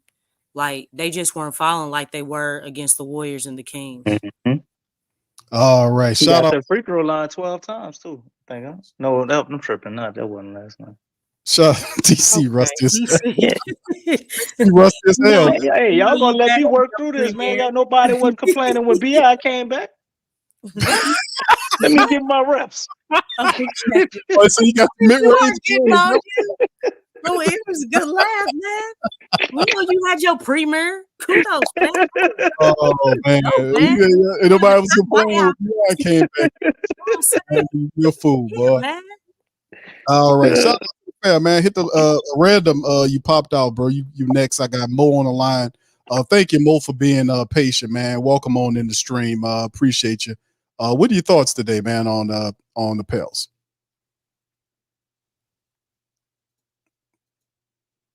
All right. I don't know what Mo got going on. Mo. He couldn't stand to say another bad word about Willie, bro. Yeah, weird shit, man. All right. So anyway, fam, y'all feel free to chime in the chat, man. Hit the link it's pinned in the top of the chat, man, in this thing, man. But hey, man, Skylar had some interesting points, man. What y'all think about that? I liked a lot of what he was saying, to be honest. So you find the Skylar's thought process on Willie Green being kind of well. I mean, some of it we know that. Like this is my thing with Willie, and I guess why I'm probably a little not as hard on him as everybody else, even though I do agree with a lot of your points. I see is Willie having like his exact guys in the roster the way he would want it to be. I think it would look different. I don't think we would have some of these collapses if we actually had the right lineup where we could switch everything. But the thing that baffles me, we don't have that lineup, man. So you got to do the best with what you got. And he's very, very stubborn when it comes to that. But if we had a starting five that actually played well together, I mean, everybody know our starting five, as far as the net ratings and all that, it ain't the best together. When you compare defense and offense, like, the net rating doing. If we had just a shot blocker that could maybe guard 1 through 4, 3 through 5, a mobile big, he ain't even got to be able to shoot, but just somebody who really respected for shot blocking. I think that would change a lot. And to my brother Skylar point, it's kind of hard for me to believe that Willie ain't never told him to get him that. Mm-hmm. And I think that they're refusing for whatever reason, probably money. So he's got to add him in point with some of that. But do I think Willie is just a complete puppet with all these strings and all the stuff we don't like about him is just from the front? No. He do his fair share of coming up with some creative stuff as well as messing up. So. Right. Well, Marley Mall, we got Marley chiming in next. Random is right there as well. Shout out to y'all. Maul is on. Maul, you got the floor, my man. Welcome on and how you doing tonight, sir? What's up, Big Q, Lex, DC? What's up with you? Yo. Hey. How you doing? All right, man. I'm gonna just say this, man. And I don't care what Pell fans get mad. We got the most stupidest. Is that a word? The most stupid. We got the most stupid, dumb, executing team in a full quarter. 0-23. We don't know how to do nothing right. We don't know how to do the rotations. And this Larry Nance starting the third quarter, it got to stop because it's not working. Lex, you right. I want you to smash the gas on Willie ass. That's what I want you to do. Don't let up. Because he turned out to be, he's about to turn out to be another Dennis Allen. There's comparisons there. He improved from the previous year, but still mediocre, can't make the playoffs. They hiding both coaches' contracts. They don't want to tell you the numbers. So Griffin and Loomis are the same thing. They just running amok in the organization, and Gil Benson just letting them do it. Willie Green, he got to think outside the box. He can't just compete with the teams in his division. He got to compete with the teams at the top. Like everybody making the comparison with OKC. Everybody making a comparison with the Timberwolves. Timberwolves was a mess 2 years ago, and look where he at. See what I'm saying? You can't even execute in a full quarter. So I want to know the numbers between all of the bottom feeding teams with the Pelicans of who gonna execute in a full quarter between the Spurs, between the Pistons. I want to know they're executing in a full quarter, and like to see how it's comparable to the Pelicans. Also, Willie can't stop a nosebleed. When teams doing the same thing against him, Boston, they putting Porzingis in the middle of the court, matching up with CJ multiple times a game. You can't stop that. You can't stop the Lakers backdoor cuts. You seen that in the in-season tournament. You should be prepared for it. You can't stop the Bulls with Cody White at the top and DeRozan. Soon as you stick your hands in with DeRozan, only thing he do is got to come up as a foul. You can't stop Shea Alexander. You know what he gonna do with a like 50 million pump fakes. You can't stop it was another team that they couldn't stop that was doing the same thing over and over again. You lost to the Jazz twice. Then you lost to the Spurs recently. Come on, man. You got to compete with the top teams in the league, man. You can't be mediocre. And I feel like Willie just wasting time. Griffin and Willie are just wasting time. That's all. They're not getting better, like Lex said. You gotta get energy from the smallest man on the team most of the time. I don't understand. You should be professionals. You making millions of dollars, study film, and learn how to stop these top teams. Man, we've been playing 2 years straight. Well, no, 3 years straight. Backed in the playoffs in like Willie's first year. Got kicked out last year by OKC. We might lose to the Lakers. Then we gonna have to play like they mentioned Kings Golden State. You may lose that game. Like I said, we're not getting any better. So that's my grief with the Pelicans, man. It's something similar to what the Saints is, man. Just mediocre. Just improve from the previous season and don't make the playoffs. That's all I got, Q. Lex, DC. That's all I got. Brother. Appreciate you, Marlon Mall, man, for chiming in, brother. Thank you for always representing. Marlon Mall. That's Ball. Yeah. What? What's up, boy? Yeah, man. Yeah, you got Hollywood. You got Hollywood on everybody, man. You got Hollywood. In the last 10 minutes, man, I announced the man coming in and everything. Show did. You going, man? Yeah. I got to get back in game Yeah. shape. You hear them what they talk about, man? Boy, I ain't even got my studio mic and stuff all hooked up. Yeah. Getting it together, bro. Hey. Yeah, man. DC got y'all gotta Hollywood take on it us, easy man. on me, man. I know. That's Marlon Mall. Oh, what's that? Marlon Mall. I thought that was another Mall, man. Doing the lion. No, man. I had to call in and let it out, man. It was in. I had to let it out. Doing that, man. Appreciate you. All right. Can't do nothing but ride with that, man. Marlon and called in and let it. It got to be true. Oh yeah, yeah. Everything 100% true. But my important words, Lexxah, don't let up. Don't let up on his ass. Keep on his ass. All right, Q. Y'all make me sound like I just don't like this dude. I'm listening to what's coming out of my mouth. Man. That's my boy Maul. All right, the famous words of Marlon Mall: smash the gas on his ass, on Willie's ass. Damn. All right, so we got Random Thoughts, man. Shout out to Random Thoughts, man, for being patient, man, in the chat. And if any family members want to chime in, like Marlon and the rest of the fam, please feel free to hit the link. It's pinned. Oh my God, am I on? Random Thoughts, you're here. I'm here. Dude, this is PK. Okay, PK, what's happening? Up, PK? Oh, I'm so nervous to talk to you guys, to Lex and Q and everybody. I freaking love you guys. I'm so nervous. I'm so scared to talk to you guys. Dude, I love you guys to death. I want to say like one thing, like JV, his dad played with my dad. So like I'm from Lithuania. Okay. So his dad played with my dad. They used to call him the Wolf and stuff like that. And man, it's like, this is what I want to talk to you guys about. It's like, why didn't they trade JV if they are not using JV now?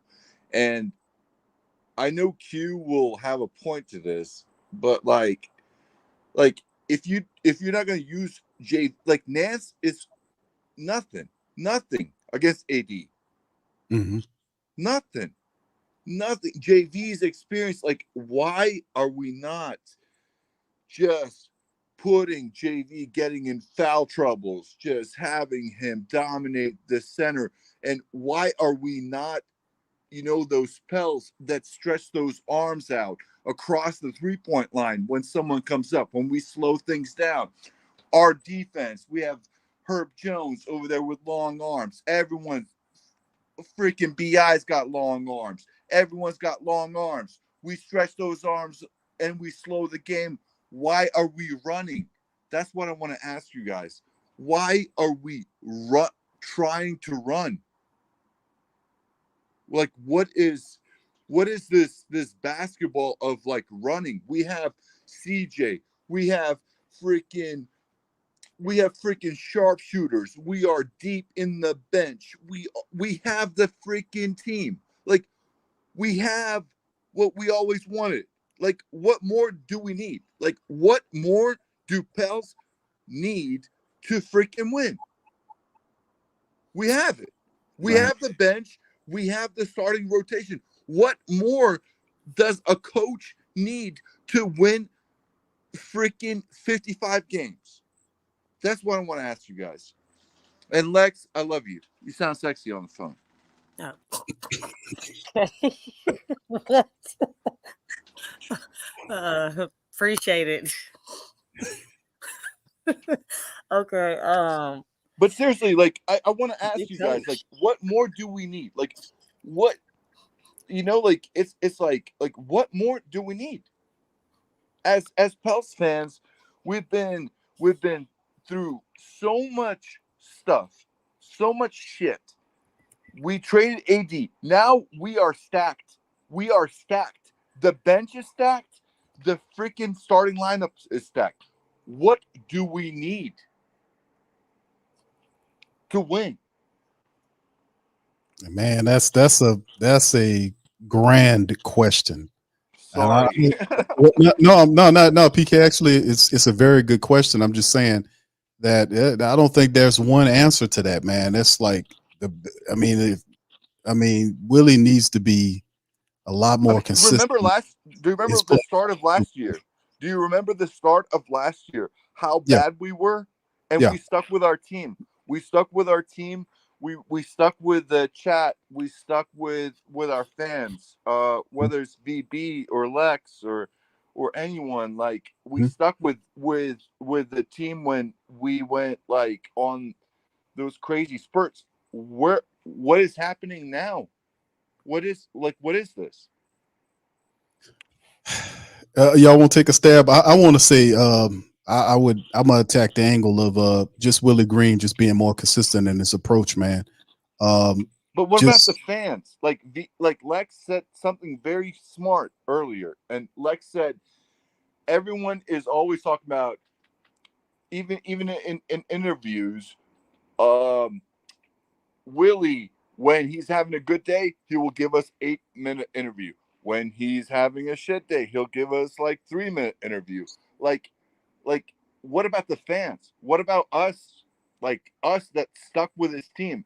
This is crazy. Like, they just said that they just went under the radar to reassign Willie. Like, what about the fans? Like, why won't they do more for the freaking fans? That's why I don't understand. Lex, you want to tackle that one? Sorry. Well, the way that corporate works is that, like, we didn't play JV against AD. Lex, tackle that one. AD, JV, Lex, tackle. Why did JV not play against AD? Willie is in love with Larry Nance Jr.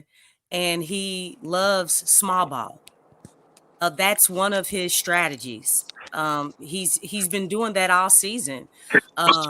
Even if it doesn't work, he still goes to that strategy. And we've seen it time and time again. Like, it almost reminds me of that saying, if it's not broke, don't fix it. If it is broke, fix it. But he hasn't caught on to that part. So the thing is, he continues to go to it. He believes wholeheartedly into it. He likes to get up and down the floor. Obviously, JV, we understand that JV does not fit Willie's system. He doesn't. But the thing is, JV is there. So he has to play him. But, again, he chose to go with Cody Zeller. He put Cody Zeller in the game before putting JV back in. JV missed basically the whole second, third, and he played the second half of the fourth when Right. there was absolutely no hope. So, and there was a picture that was taken of the bench, and I've seen a lot of these moments where JV is sitting on the bench and like everybody was looking at the game and JV was just looking up into the nosebleeds. Like He's getting pissed off. Yeah. I He's can getting see mad it. because he's like look at if you look at the box score, it's like you got Nance over there 20-20, and Willie's like, I just got to get a new contract. That's all I have to freaking do. I need spacing. He's like, I need spacing, so I'm gonna use like we could have traded JV and gotten so much out of it if we wanted to, and now we're not even using him. Like, I don't even. This is like so weird. Like it's like we have like a loser mentality. Like the fans are like pissed, and we should be pissed because we should have 55 wins. Period. Yeah. That's It's true like talk, man. it's just it's like we stick with this team. Last year we stuck with this. Oh, he breaking up. DC, you want to chime in, bro, on what PK Man, is? I say what I think we need. And I'm just looking at it as Willie is already extended and we're here.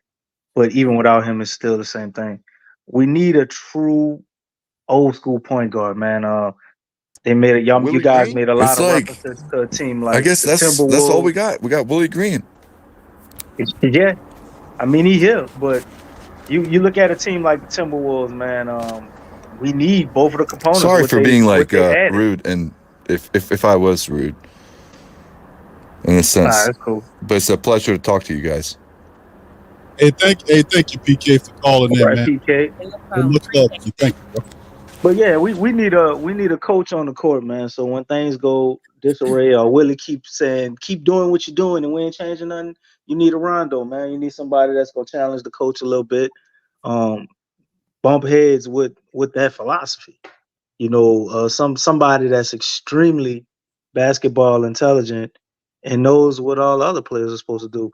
Alongside that, we need a athletic shot blocking big, man, for some of those matchups when it's tough to play JV. I think a lot of stuff gets pushed off on him, and all of us who are here who can see, we're like, why the hell is JV not in the game when you got 7-footers out there? Larry Nance is 6'7". What are we doing? You can't small ball everybody, man. Like, you know, it ain't gonna work against certain matchups, at least in long stints. So I think if we had a point guard similar to like a Michael Conley, we had somebody like that, a guy who can shoot, who can get his own shot when he wants to, but his main focus is actually, keeping the train on the track, man. Conducting the flow and tempo of the offense. We wouldn't have problems closing out games. We wouldn't be giving away big old leads. And we damn sure wouldn't be letting people score 50 points in the paint in halftime. We had an athletic shot blocking big. I agree, DC, but there is one thing. I think it was last summer we talked about how we needed shooters. We drafted a shooter and we signed a shooter. Drafted a shooter in J-Hawk Oh, I know this and going. signed a shooter in Matt Ryan. Everybody talked about that. We It was talked about that. exciting. We needed shooters and we needed shot blocking. We got the shooters. What good is it to get a shot blocking big or shooters or a point guard if the coach is not going to use them? He's going to bury them at the end of the bench. Maybe not the shot blocking big, maybe. But we've seen that he doesn't use Cody like that. And I know he's not a shot blocker, but you know, he'll go to Larry Nance before he goes to Cody. And Cody has played at, he's gone to the finals. You know what I'm saying? You can't teach height.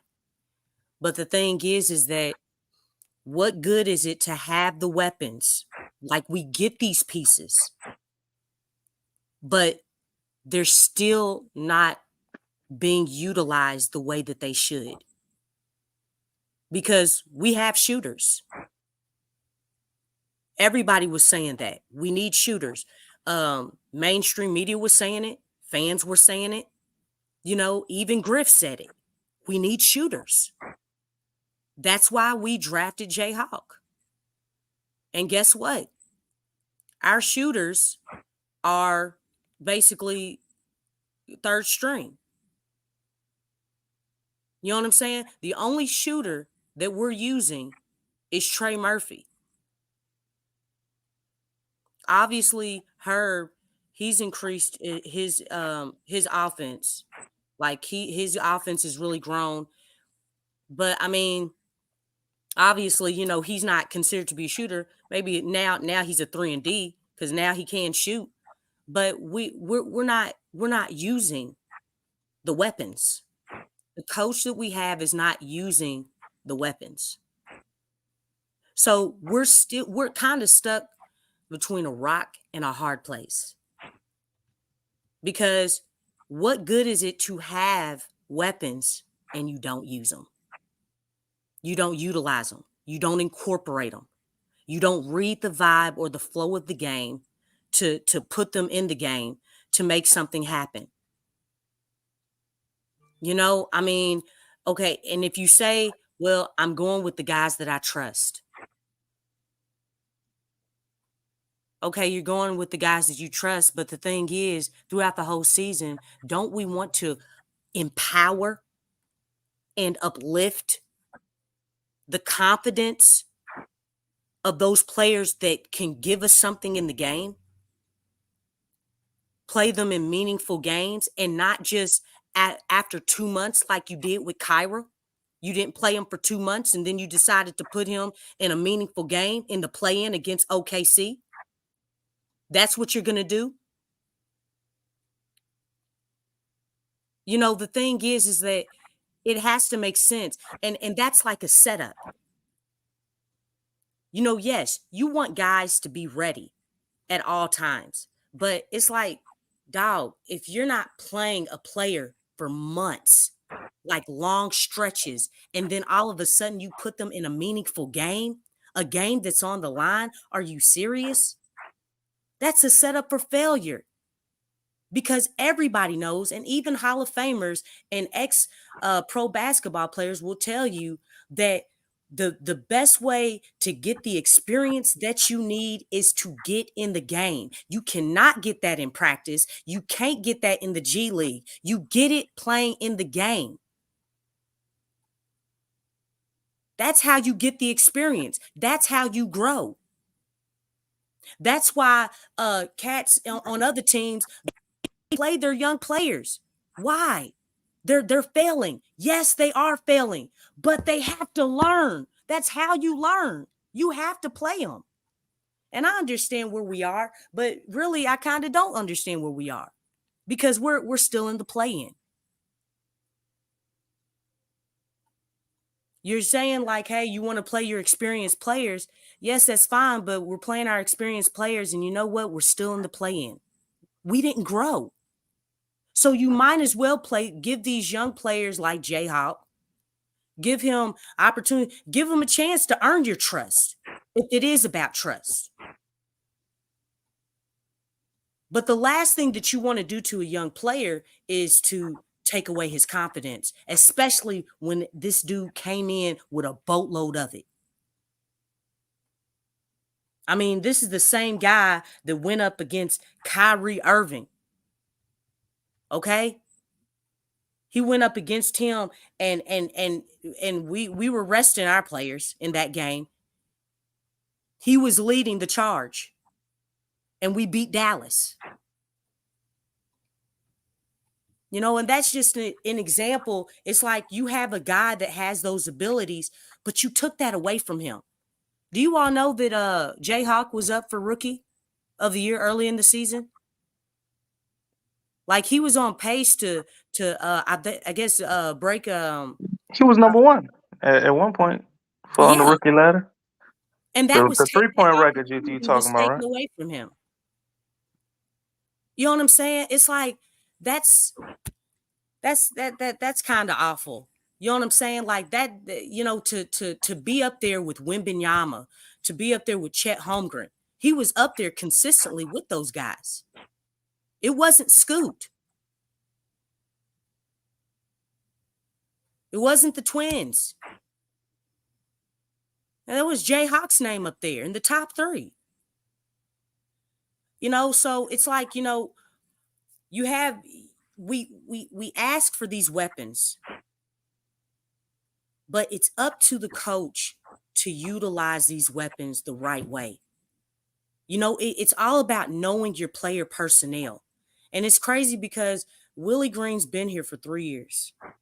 I know he signed the extension. He's been here for 3 years. Let me tell you something. I have never seen, you think within 3 years that you would have down to a T, that every single last one of your players.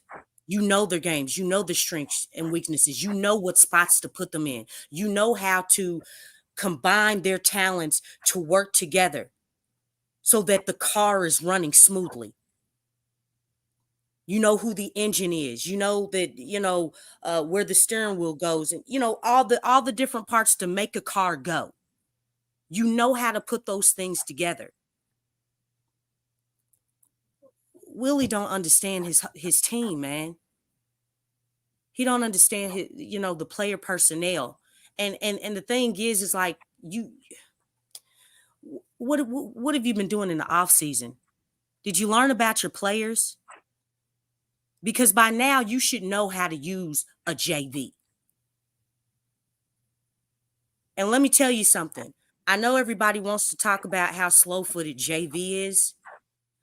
JV, okay, thanks. Guess what? McCollum, he has defensive deficiencies. What is his name? Brandon, he doesn't shoot a lot of threes. Trey Murphy, he needs to work on his handles, and he needs a midi. Zion, he needs a midi. He needs to shoot from behind the arc. Larry Nance, he's got to catch the ball. You know what I'm saying? He's got to, just move his feet. And really, a lot of things with Larry Nance, it's not even his fault. It's really just putting him in the best situation. He needs to execute better around the basket. He doesn't do that consistently. What I just did is I pinpoint all the things that, guys need to work on. Just a few. So just like we talk about with JV slow-footed, he's a liability on defense. Okay, well, you know what? We can name all the cons on the whole team. Jose, little dude. You know what I'm saying? He's at a height disadvantage. But he has energy. You know what I'm saying? Like, we can pinpoint about everybody. But the thing is, it's about, and really, that's on any team. Every team has pros and cons. You don't have a perfect player. There's going to be some type of deficiency, unless maybe, you Michael Jordan. You know what I'm saying? He was an all-around player. But with the exceptions of that, it's like, you have cats that, his 3-point percentage is really good. His isn't so great. But you know what? He attacks the basket. You got to put guys in the right positions in order for this thing to work. And how do you do that? You got to first know what you need. Then you got to know how to incorporate those players and bring the best out of those players. You have to instill confidence in your players, position them to succeed. You know what I'm saying? And it's the same thing, if you have kids, man, you want to position your kids to succeed. It's the same thing with your players. It's the same exact thing. To empower and instill confidence. That's what this thing is about. So, we can say all the pieces that we need in order for this team to thrive, but in order for it to really thrive, we can have all the right pieces, but it takes the coach to put that talent together and put a good product, a solid product on that floor and come out with a win every single night. And let me tell you something, like whether you have veterans or young players, let me tell you something. When you have a good coach that knows how to put that talent together, it doesn't matter. It doesn't matter if you're a veteran or a young team. You don't believe me? Ask the Thunder.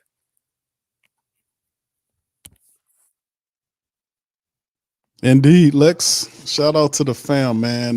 Much love. Lex gonna chop it up with break game down, man. And let me tell you something. When you're talking about the Pelicans, man, it's hard to not talk about Willie Green. And he would have to damn sure improve because look like a lot of people like, man, Q, if he doesn't get it this far, the dynamics change a bit. Willie Green's a lot more relaxed. They've given him the stability for a while now. We just got thrown it in our face now after the regular season when they decided to leak it. So, we asking him what's going on with Willie's contract. He's here now. I don't know how long the extension is. They won't even tell you that much. They'll tell you they extended them. They won't tell you how many years is it. So is it's it a secret? It's just what they do. But anyway, with that being said, fam, listen, man, tomorrow is going to be the big day for the Pelicans playing matchup tomorrow at 6:30 p.m. Central Time our way. It's going to be on TNT for the family. We'll have the live scoreboard up at 6 o'clock for the family members that want to chime in and check out the live scoreboard. Then immediately after the game, we'll have the Pelican post-game report final, and we'll go into dive into it and recap the matchup between our pals and the Lakers. This is going to be an interesting game. Like I said, fam, it's a short turnover in terms of them losing like they did, getting blown out, and then have to turn around a couple of days later and say, okay, we figured them out in a matter of days, and we have what it takes to slow them down. Like I said, this is not something that randomly happens. The Lakers have had the Pelicans number over the last 6 games. They won 5 of the last 6. The Pelicans did beat them by 20 points back last year. The last game of 2023, December 31st, they got them by 20, 129 to 109. But the rest of those games have been Laker wins, and the majority of them have been blowouts. So, I mean, when they lose to the Lakers over the last several games or so, when they did have those 5 losses, those were big losses, really big losses that we had to deal with. So, we've shown that we can beat them when our mind's right, but can the Pelicans flip the switch? And like I said, if they lose to the Lakers tomorrow, they will then come back around for the 9-10 matchup between the winner of the 9-10 matchup, which in my opinion is going to be Golden State. And you'll have to take on Golden State after beating Golden State a couple of games ago. And you're going to get a different team. Like you think Steph Curry's going to, it's going to be a whole effect. So my thing is lock in, get the dub, and get it up out of here. DC, you want to chime in before we close the stream, my brother? Pels beating the Lakers, man. The Lakers don't want to face Denver in the first round. That's all I got to say. Looking forward to the Pelicans Denver matchup. Hopefully we'll make some magic happen. Hold on, DC. Why would you throw a blasted thing like that in there? That's a huge gamble, though. Why would you decide that's what dumbass missing hair line and Stephen A. Smith said. Okay. He said, "Oh, really?" He said that what you said, talking about somebody gonna have a injury issue, which will then they'll miss the game so they can have an opportunity to sneak in the playoffs against OKC because they know they're one and done if they deal with Denver. first and foremost, I don't buy into that logic because that's a dangerous path to take. That's a huge gamble. That's because you're basically assuming that the Lakers are going to beat either Sacramento or or Golden State. Warriors, and the Warriors have been having the Lakers number 2, so it's like just to get the OKC. Yeah. Who gonna have the most free throws out of them teams y'all mentioned? I mean, okay, DC. Who wins the game? Who wins the game tomorrow? Which one? The only game that matters. You're rusty. I said that to open my statement up. I figured you were talking about another one. You ain't that damn rusty, bro. Come on, bro. You ain't that rusty. I asked you. The Pelicans win tomorrow, man, and we go on to face Denver. Okay. Do with that as you wish. But you saying that they lose because the Lakers wants to lose, it won't be because the Pelicans dominate? The Lakers don't want to face Denver in the first round, man. Nah, they don't. They don't. But I mean, to lose and then they want somebody you gotta win against whoever wins between Warriors and Kings. You know what I'm saying? I mean, I don't think they're scared of either one of them teams. No, I'm not saying that they're scared. Knowing with the how the league, they definitely got the calls on their side, man. One of them Everybody knows the statistics with the Lakers and free throws. I just don't see them.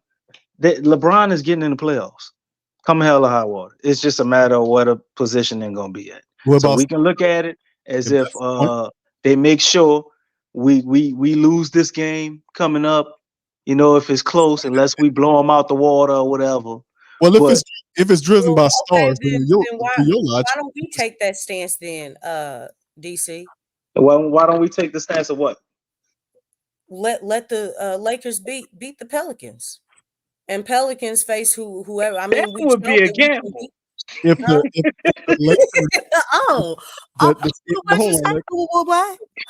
the league ain't helping us do shit. Listen to this. It's a star-driven league. And DC's talking Stephen A.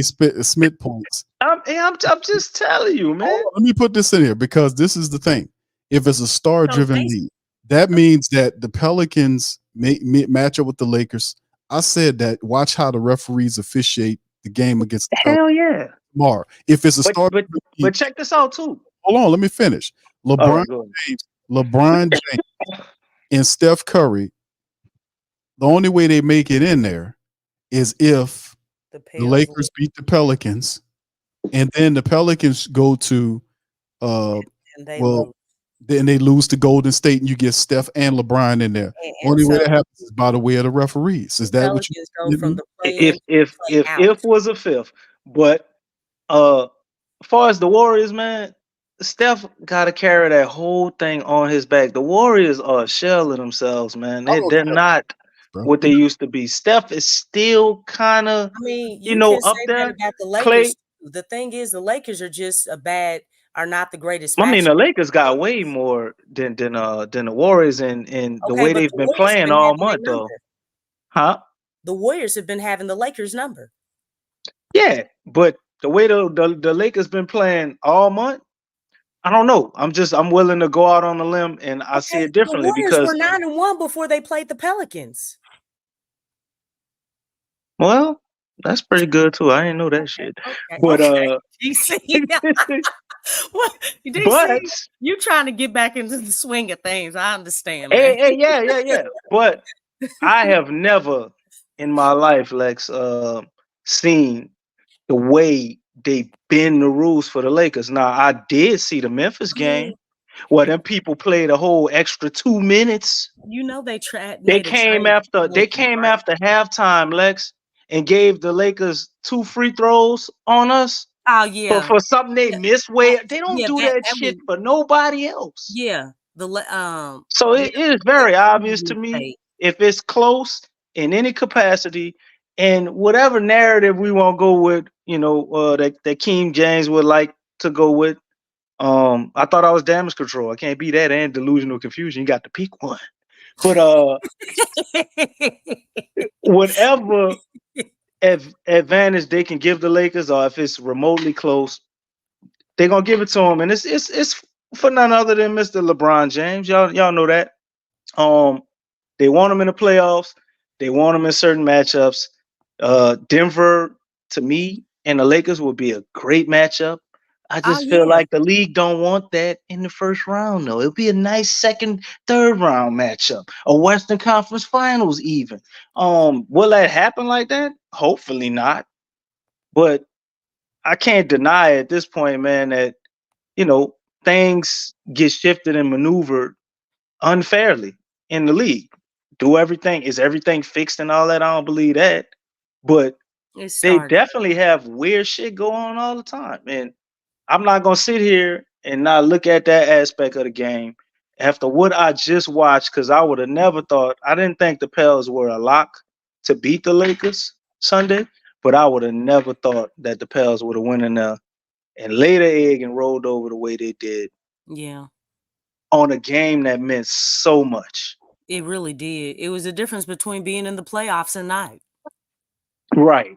So for me to look at it now, it's like we could look at it like the Pels are gonna do the same thing, or we could look at it like they're gonna rise to occasion. And this me shifting gears, getting past all the referee talk. I think the Pelicans got enough heart, enough resilience to actually go out there and put together a meaningful performance and be Mm-hmm. able to beat the Lakers. You know, this is something I think that hurts. Is stings. I'm pretty sure they didn't want to lose the game, but if you do lose, I know they didn't want to lose like that and get completely embarrassed in front of their home crowd. And Yeah. then those guys are looking at it like this too. I told y'all they came in Sunday at 9 a.m. in the morning. Whether we want to say that's an excuse or not, or why they lost, I don't think that's the sole reason why they lost. But I'm not gonna act like that don't play a part. And that's the one thing that they got in their corner that they could look at. You know what, man, we was tired. That's all right. We gonna get them. They got some type of ammunition with that they can take and go back at it with, and they will have stronger legs. Because I mean, if you come in at 9 a.m., you're just getting in the city where you playing, which is your hometown. How much sleep did they really get? How much of their routine was really thrown off? They tipped off at 2:30 in the afternoon. So we're gonna see a different Pels team from what we saw Sunday, Tuesday. Now the other question you gotta ask yourself: are you gonna see the same type of Lakers team as well? I'm pretty sure they're gonna play at a high level. LeBron is 116 years old. I don't think he can put out performances the way he did Sunday and then turn around and do that Tuesday as well, and it be just as potent, just as impactful. I think it might have a little bit off of that, even though we still gonna see, that version of playoff LeBron. So with all of these factors put into play, I see the Pels winning this game. Okay. I mean, definitely the Pelicans. I think the biggest thing on how the Lakers got the win, they played with more energy. They outplayed the Pelicans. Like they were running faster, beating the Pelicans to different spots. You know, they were playing like how the Pelicans should have been playing against the Lakers. The Lakers are an older team. The Pelicans are the younger team. And it seems like the times that we've played them, the Pelicans play like they're the older team. That's just like when they play, the Pelicans played the Clippers. We beat the Clippers. Now we didn't have no plane or maldysfunctions or anything. Same building. Then we played the Lakers, and it's like, why are you all, why'd y'all lose a step? You know what I'm saying? Like, I just feel like they just the same mentality, or it didn't come into play. And I know a lot of people have talked about Zion as far as facing LeBron and things. Well, in that game after the back-to-back game with the Clippers and things, when they played last played the Lakers, Zion had 31 and he was attacking LeBron. So I don't think it's that, but I just think, like you said, if everything was true about, them getting in, because I didn't know that. Getting in the morning on Sunday, I mean, that could play a part, but you got to suck it up, man. You got to suck it up because the mainstream media, they didn't promote that. They They're weren't gonna, not gonna promote it, Lex. But I they're mean, not gonna tell how much casual sucking it fans. up they gotta do before they get fed up sometimes, and I guess just let it fall by the wayside every here and there. If it's Hey, happened a lot, hey, the Pelicans gotta earn something, DC. They gotta it get their respect. when they gonna earn it? You earn it in the playoffs. You gotta All you right, can't there let you go, there you go. so the thing is you gotta outplay these other teams. You can't let a team come in and outplay you. I don't care what type of talent. I got one more question for you, Lex, because you said a Okay. mouthful. Oh, I You did. say they gotta earn it in the playoffs, right? DC, just a Yeah. second, sir. Let me give a shout out to Tasha for the super chat. Thank you, I Tasha. appreciate the super chat, DC Tasha. says delusional confusion. Well, don't call me damage control no more, baby. Well, it's you give me two things. You know It's what that one or old Nah, the things can mean. nah, we ain't doing it. Y'all got to pick a side. Two things can be true. Ain't no J. Coleing over here. Y'all got to pick a side. DC, two things can be true Hey, at the same time. hey, Remember that. All right. what's his All right. name? Thank you What's very his much. What you say, Lex? name? I'm trying to think of his name. Golly, what is his name? What's the rapper dude's name he was beefing with? Help me, please. Drake and Kendrick Lamar, basically both of them now. Yeah, Kendrick brought him out on stage. Oh, recently? Mm-hmm. I Oh think they had man, a concert today. Yeah. yeah, They that's what I'm squashed that. saying. Look, they big That's what I'm buddies. You saying. know what I'm saying? Ain't no J. Coleing over here. He Look, started off on Drake's side. look, everything's done. You better pick one. Look, all Hey, that stuff is for also, PR. fam, we got after Lex, we got DJ gonna come in for the final call. But go ahead, Lex, finish off. Oh well, I was trying to get to kind of asking that question. You say they gotta earn it in the playoffs, right, Lex? Yeah. Now, what I watched down the stretch, the Pels turned up as Zion turned up. Zion went to shooting mid ranges and all of that. The last couple of games of the season, you don't think he could have been doing that? We've been complaining about Zion not rebounding. We had some meaningful games happen. Zion goes out and get 12 and 8 rebounds now. So it's like, I think sometimes this team gets frustrated with the status quo of things, not getting that respect, knowing they constantly getting fouled, not getting the calls. You know, I think sometimes they get fed up or they get burnt out. You know, nonetheless, still embarrassing as hell to go out there and put that type of effort up. Yeah. But I do see them in the playoffs. I think they have that edge they could play with that you always speak of. They have another level, it seems to me, that they can go to when it's truly all on the line. And I think Willie Green, when backed in the corner, he does at times, not all the time, know how to push the right buttons to get this best version of this team. But it's almost like the not too little too late would be the wrong saying, but it's like they gotta be backed into a corner for that to show. And I think the way they got their ass kicked Yeah, just in the like how Smoothie King on Sunday is kind of putting them in that position. And you're gonna see the Dr. Jekyll, Mr. Hyde, I don't remember which one was the best one. But you're gonna see the best version of that. Mr. Hyde was So you're gonna see Mr. Hyde on Tuesday after we just saw Dr. Jekyll. Because that's what our team is. Look, there was no doctor in front of there, though. You know what I'm What? saying? Damn, No, I just made that shit up. a doctor, you know, is pretty smart. You know what I'm saying? Mr. Shoot, Jekyll. all that schooling. Mr. Jekyll and Dr. Hyde, right? Huh? No doctor on Hyde. I said Nah, it backwards. What? Oh, hey, we do got a Doc Ock. Dr. Jekyll, Mr. Hyde. Oh my goodness! You keep posting this octopus dude. What the? That's Doc Ock. I was trying to figure out what is this picture. I'm just that is Willie Green's puppet master, according to my man earlier Sky. Yeah. He used them tentacles right there to pull Willie Green strings. That's what Sky said. My goodness gracious.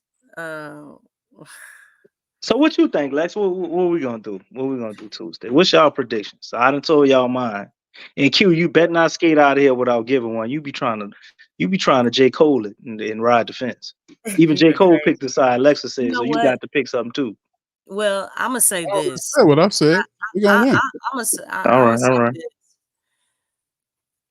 this. I hate to come back to this question because we kind of eluded this question for a while, but it's back.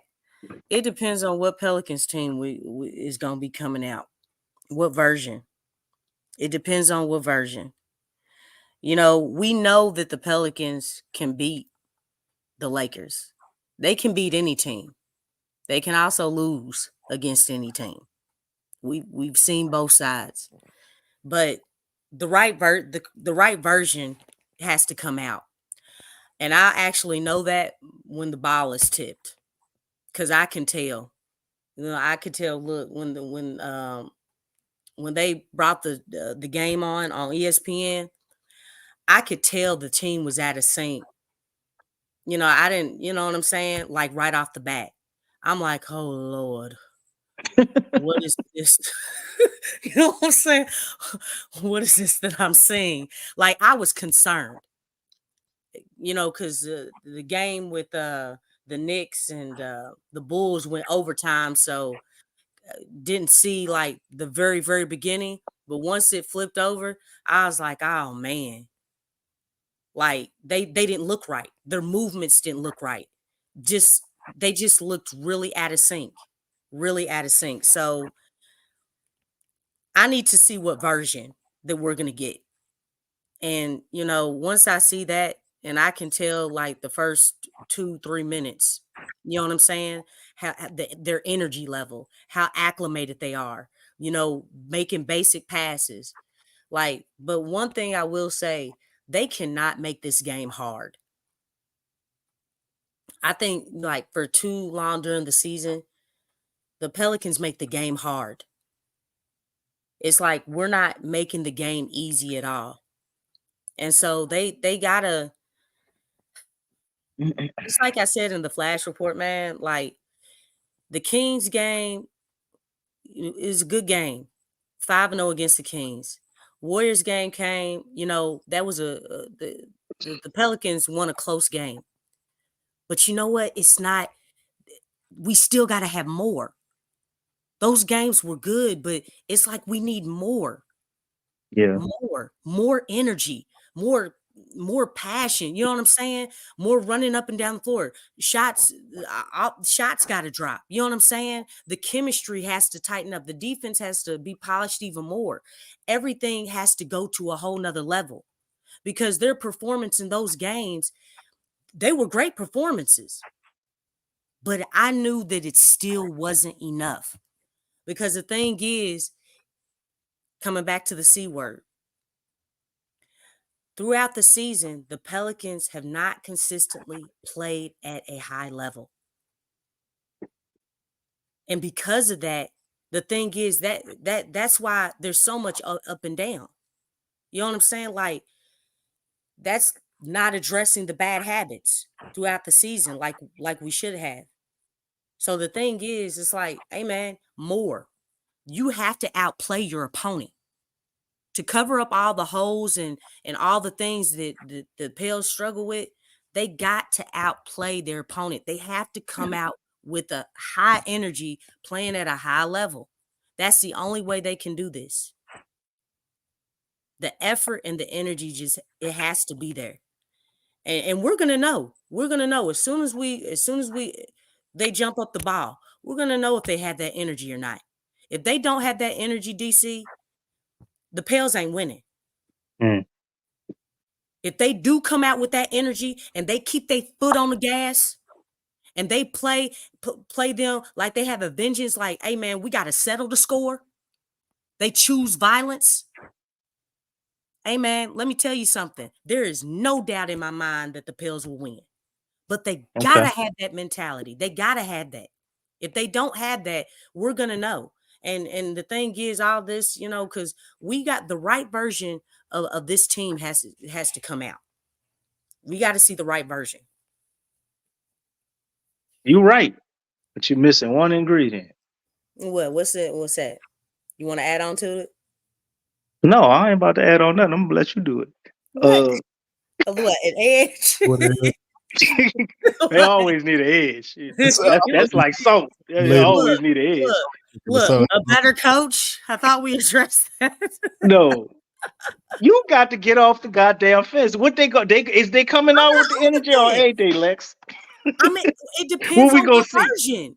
Look, Give me man. some of that intuition. you Which one you do think they gonna come out with? They wasted my time coming out playing like hot garbage. So you scared to pick up? In my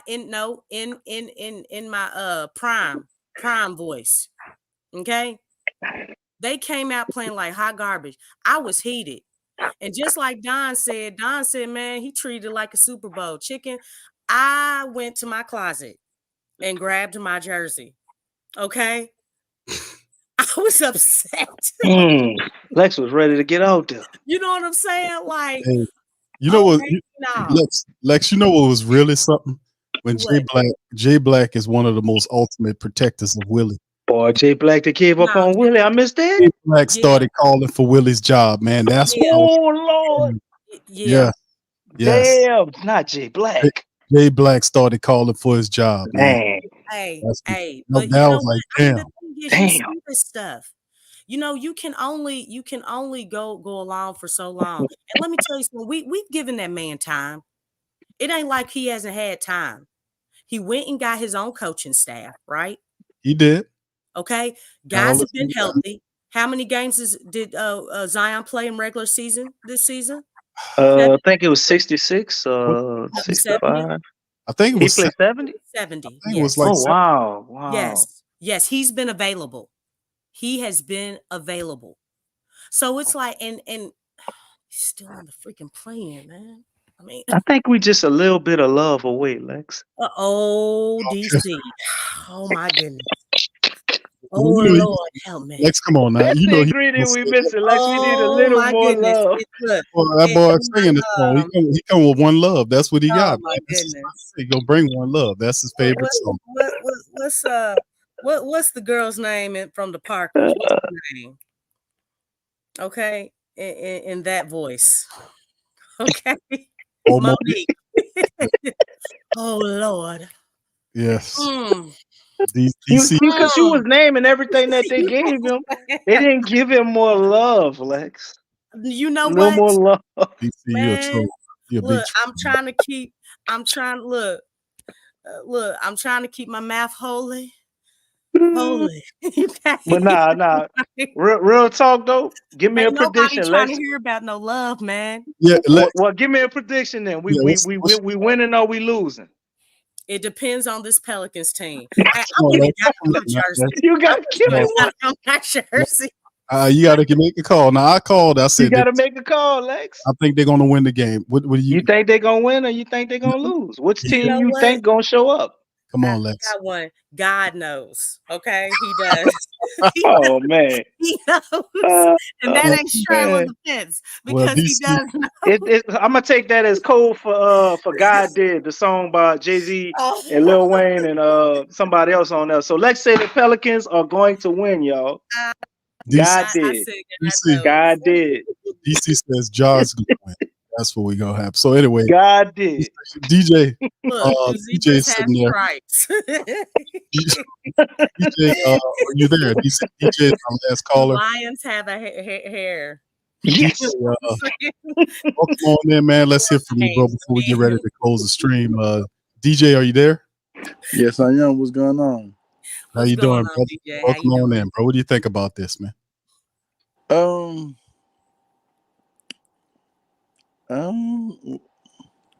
I got Paul. We got DJ at a loss for words. First off, welcome back, DC. We kind of miss you. You know what I'm saying? So shout out to you. Appreciate that, bro. Well, I did. I don't know about Lex and DC, but damn. I'm talking shit, but hey, it is what it is. The Pelicans, the fucking Pelicans. I'm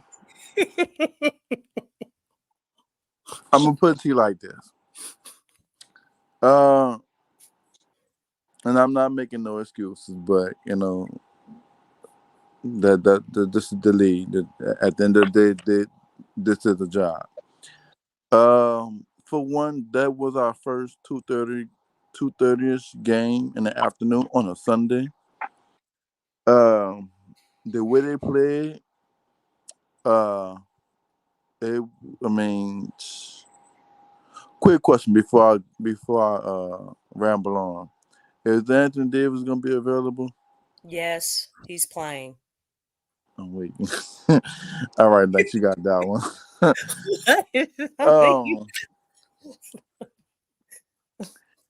I think the Pelicans are going to change it up because I mean, in Sunday's game, ain't nobody really beat us besides LeBron, AD, and maybe D'Angelo Russell with LeBron with the assist. So, and then you got Bi first game back off injury.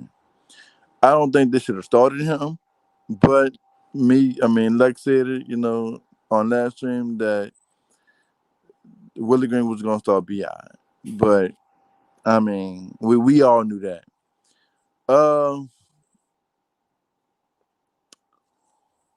Hopefully we will have Najee Marshall back on Tuesday game. Hopefully we should have everybody back. If not, everybody's healthy. Yeah, so we should have more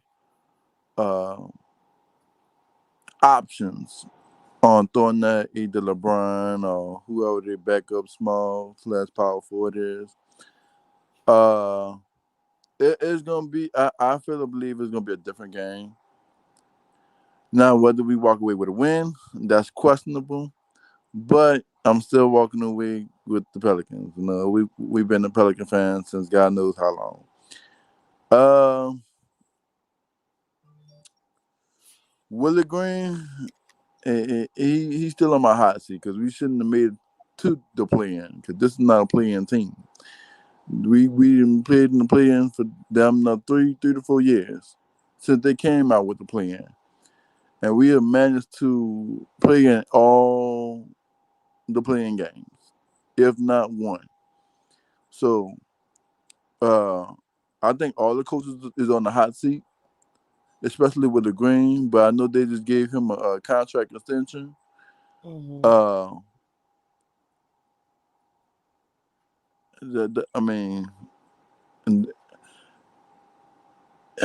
We'll see. We'll see what happens because Tuesday game it is the adrenaline gonna be high. It's gonna be a playoff atmosphere. It was packed Sunday. I'm assuming it's gonna be packed Tuesday. It's gonna be a game, and the way the referees is calling fouls and not calling fouls, and Zion getting beat up down there, JV not getting used properly, it's gonna be a headache. So we just gotta take one play at a time. And that's it. No, that's not it. That's not it. Yeah. That's not it, DJ. You got the pick. You are crazy. Are the Pelicans gonna win or the Pelicans gonna lose on Tuesday? Wow. You asking my he said it was questionable. It's gonna be questionable, but I got the Pelicans winning though. There you go. All right. That's it. All right. What wasn't that hard, huh? The predictor say, Big Q. Yeah, let's see what Vegas got on this, Big Q.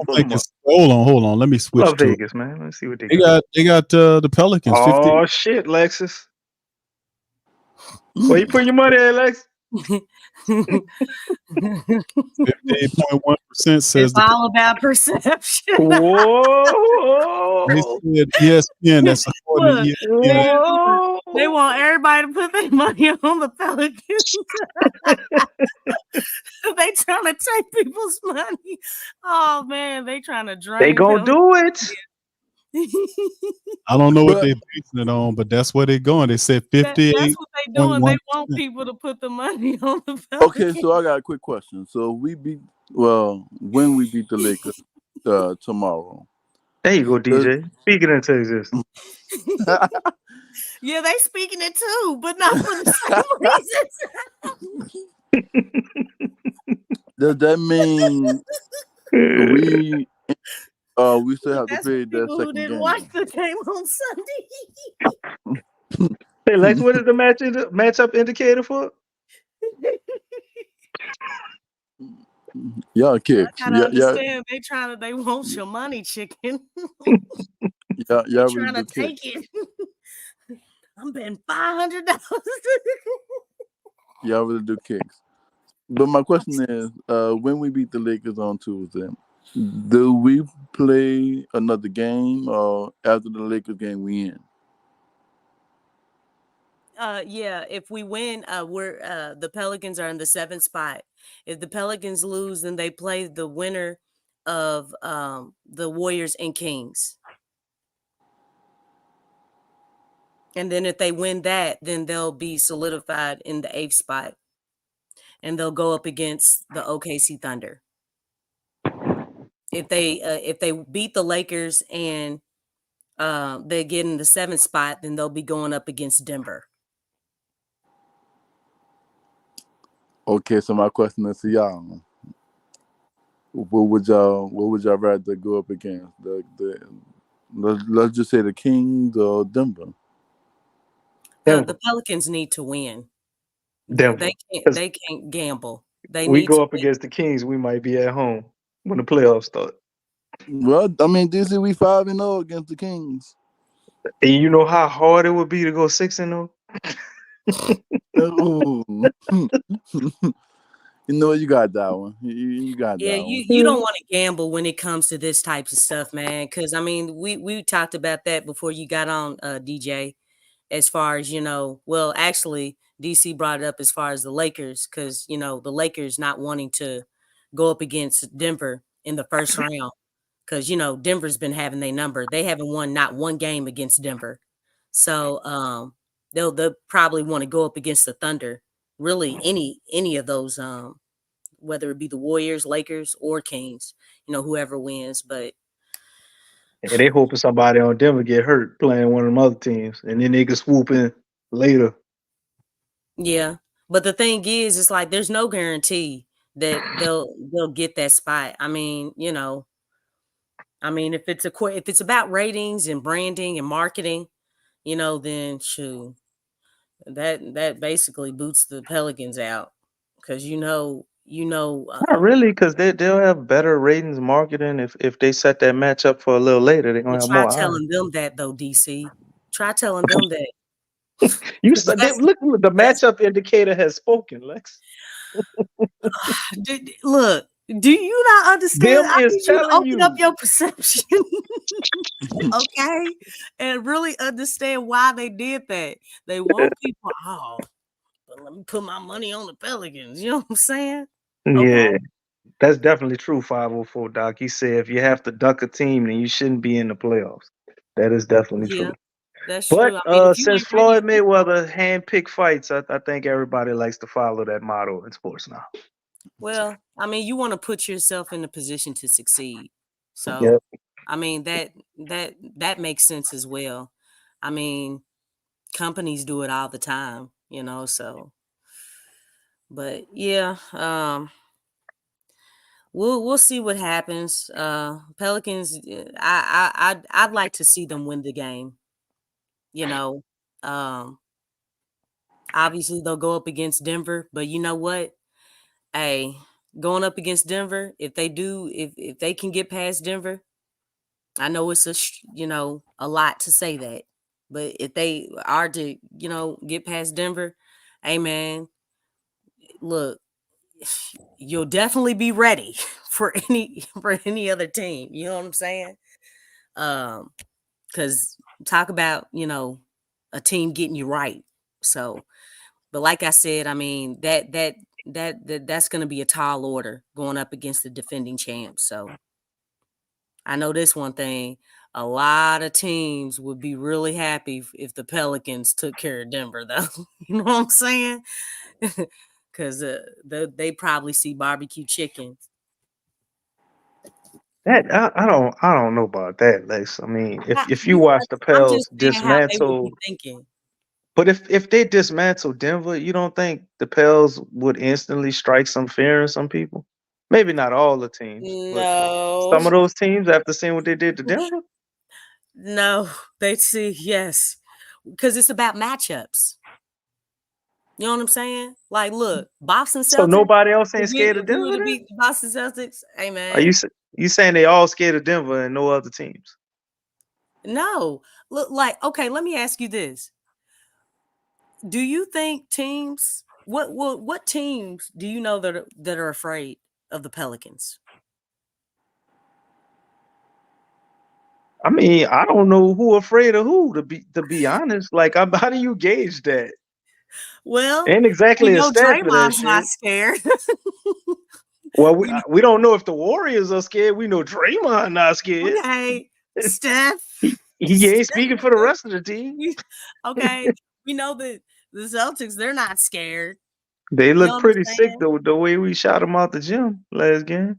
Who? The Celtics? No, the Warriors. I mean, the Pels, they broke a record, man. They're the first team, I think, in NBA history to hit 23 pointers in back-to-back games at 50%. Well, we know Jimmy Butler That and ain't the Heat normal. are not afraid of the Pels. You know what I'm saying? Man, them scared people talk the loudest, Lex. You can't believe that. For real? Oh wow. Oh yeah. You ain't never seen Both you them ain't two never people seen made it to the finals too. you ain't never seen nobody when you was coming up like in elementary school. I bet you won't knock this leaf off my shoulder. And all that. Or they huff and puff like they big and bad and don't never fight. You talking about bullies? Yeah. You know what I'm saying? Not even bullies. They pretend bullies. They just, Yeah. and it was time to That's a fight. They don't fight. bully. That's the definition of a bully. Oh, goodness gracious. I mean, I don't know. Look, let Draymond and Jimmy tell you, ain't nobody worried about the Pelicans. Ain't nobody nobody's scared of the Pelicans. You know what I'm saying? Pelicans got to get their weight up, man. You know, they got to get their respect up, you know, and these are the moments that it takes to get that respect. You know what I'm saying? You know, I asked earlier, like probably in the month, you know, as far as with Willie Green, who has he outplayed or outcoached? Excuse me. You know what I'm saying? Nobody. You know what I'm saying? Damn. Like he has the coach I of this. mean, he ran circles around Mike Brown.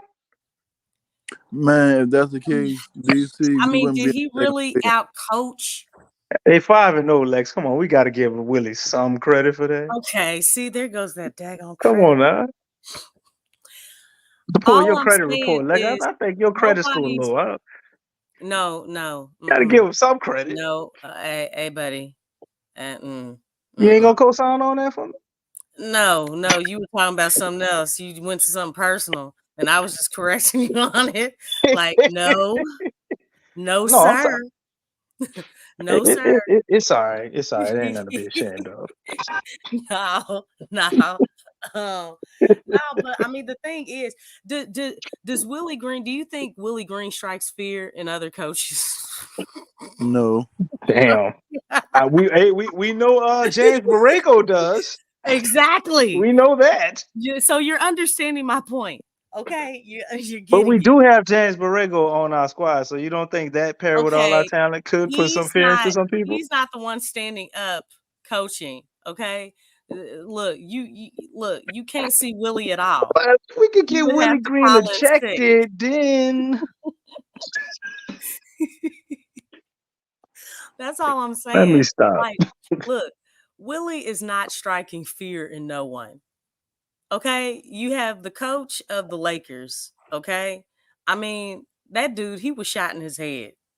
So let me tell you something. He's not scared of Willie. You know what I'm saying?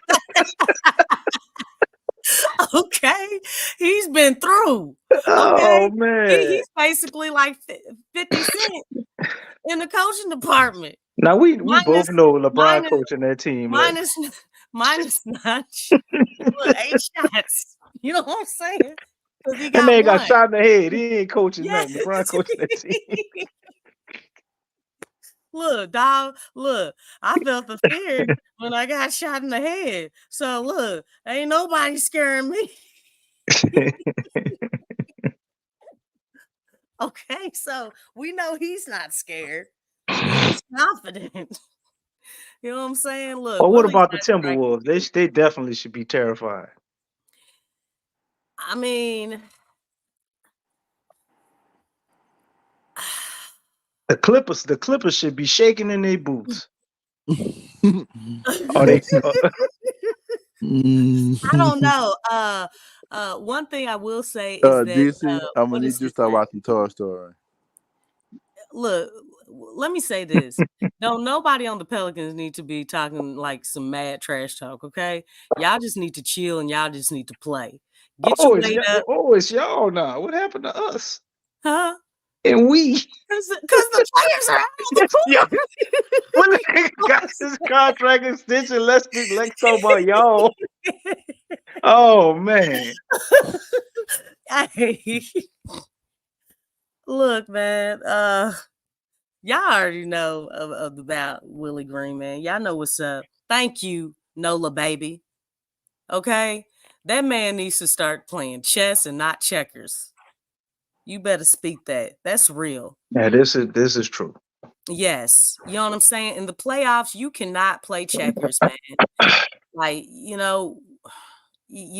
got to step your game up. Look, and everybody says this. This is nothing new. Y'all have all heard this. Playoffs is a different breed. Okay? That's where you get your respect. That's where you get your credibility from. That's where you make your name. That's where you become immortal. Okay? So the thing is, the Pelicans, hey man, if they want this, they gotta take it, man. They gotta choose violence. Because let me tell you something, playoffs is nothing but violent.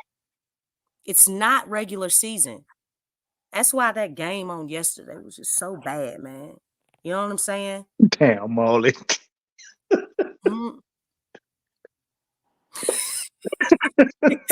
Playing Connect Four. Oh wow. Big Q, where'd you go? I know you didn't fall asleep. Yeah, we need to go ahead and end this. This ain't gonna never end. Well, DC, you making up a lost time, buddy. Yeah, I'm trying to. Yeah, Lex, he need all the damn screaming he can do. He come up in here rusty. Yeah, he did. Look. Boy, I started hitting him from the arc after a while, man.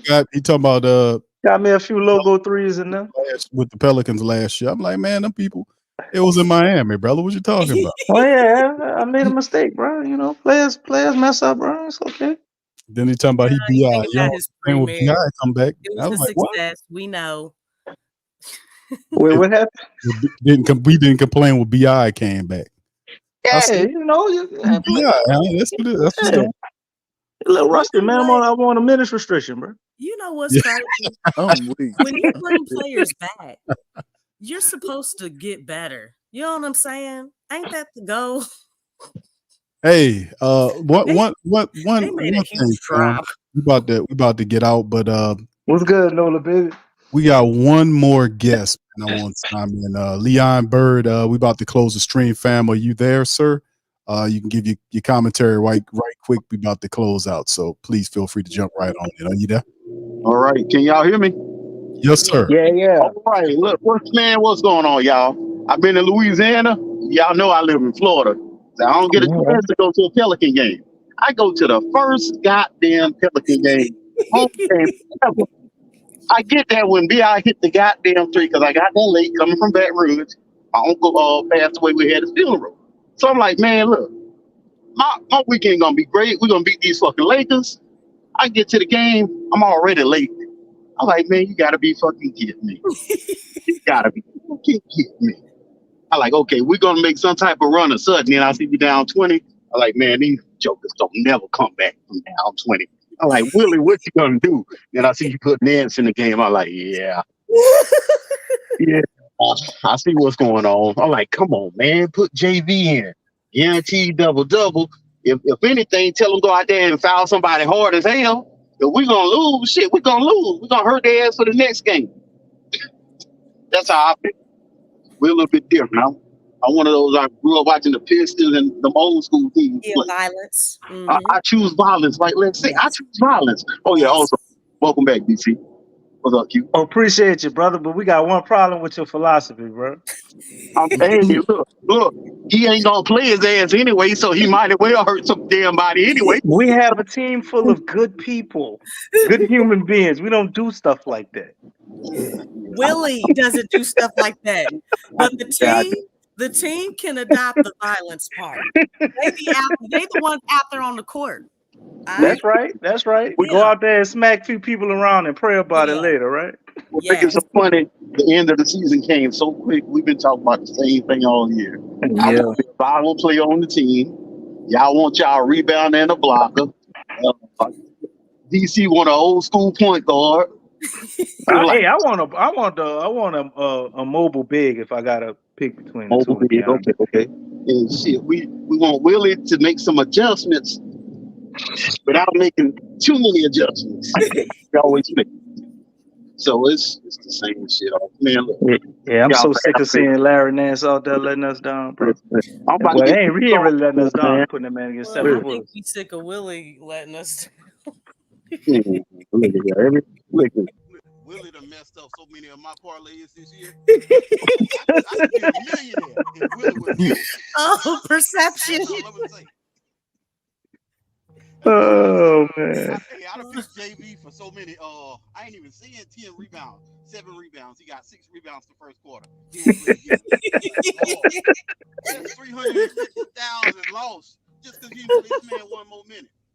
So, and I got a whole bunch of different perspectives on this. And look, I just want I want the ass to make it to the playoffs. We're gonna see what happens in the playoffs. I don't trust the NBA anyway. I think it's rigged. Yeah, you low, bro. We can't hear you all the way. My bad. I'm still like I said, I just got back to Florida, so I'm still driving home, and I'm in a bad area. But I want this team to go ahead and make it to the damn playoffs and show me what they got. The NBA rigged to me anyway. I don't trust the NBA. I don't trust David. No, it ain't even David Stern no more. I don't even know the other dude. Adam Silver. I don't trust Lil Silver. I don't trust him. Because look, at the beginning of the second quarter, they shooting free throws. Why they shooting free throws? Ain't nobody fouled nobody. That's what you just said, DC. Well, they called the foul that they missed, and we were actually over the limit for team foul, so we made a mistake. Even though it went to the next quarter, we gonna let them shoot because they the Lakers. Yeah, and I'm at the game sitting by these Lakers fans, they cheering. I'm just like, shut up. So that might be the last game I ever go to because I don't do well with other people's crowds. So that's about it, man. I just wanted to holler at y'all before y'all get off and do y'all thing. We appreciate you, Good to holler at you, brother. All right, thank you, brother Leon. All right. Be safe on y'all gonna have to go ahead and take us on home, or y'all gonna be ending this show without me. My phone about to die. All right, DC, appreciate you for chiming in, brother. Good to hear you back with the fam, man. Shout out. I got the studio up and running by the playoffs. Brother, as long as you got a phone and you're not using Horizon, you're back from the island, bro. We happy for you. Congratulations. Can you hear me now? Can you hear me now? Can you hear me now? Horizon, yes. Good. You see his phone. Good. All right. So anyway, man, much love to the fam. We appreciate y'all for being in the stream, man. Please feel free to hit the like button, hit the subscribe button. By all means, feel free to share the show on your social media. Man. Listen, we up in this thing, man. Tomorrow's the game, fam. We're going to make sure we have the live scoreboard up for the family members as usual, and we'll recap the game tomorrow. Y'all heard our picks on that, and we're gonna make it pop and see how it goes, man. We ain't got that long to wait. Shout out to Angel Reese, man. She got drafted by the Chicago team, and her All right. teammate is Camila Cardoso, who she battled with from South Carolina. So boy, I can't wait. Well, that's a good little starter kit for them, man. Look, hey, teaspoon know what she doing. That's right. That's Reese up there running Chi-Town. That's our new squad, man. So shout out to Chi-Town, Teresa, getting Angel and Camilla, man, together. Man, it's gonna be the truth up there. But with that being said, listen, we're gonna get out on that. We'll be back tomorrow. PPR final after the game, man. So much love to the game, to the fam. Y'all hit the like button for me, hit the subscribe button, and feel free to hit the share the show on your social media feed. For our Twitter people, please retweet.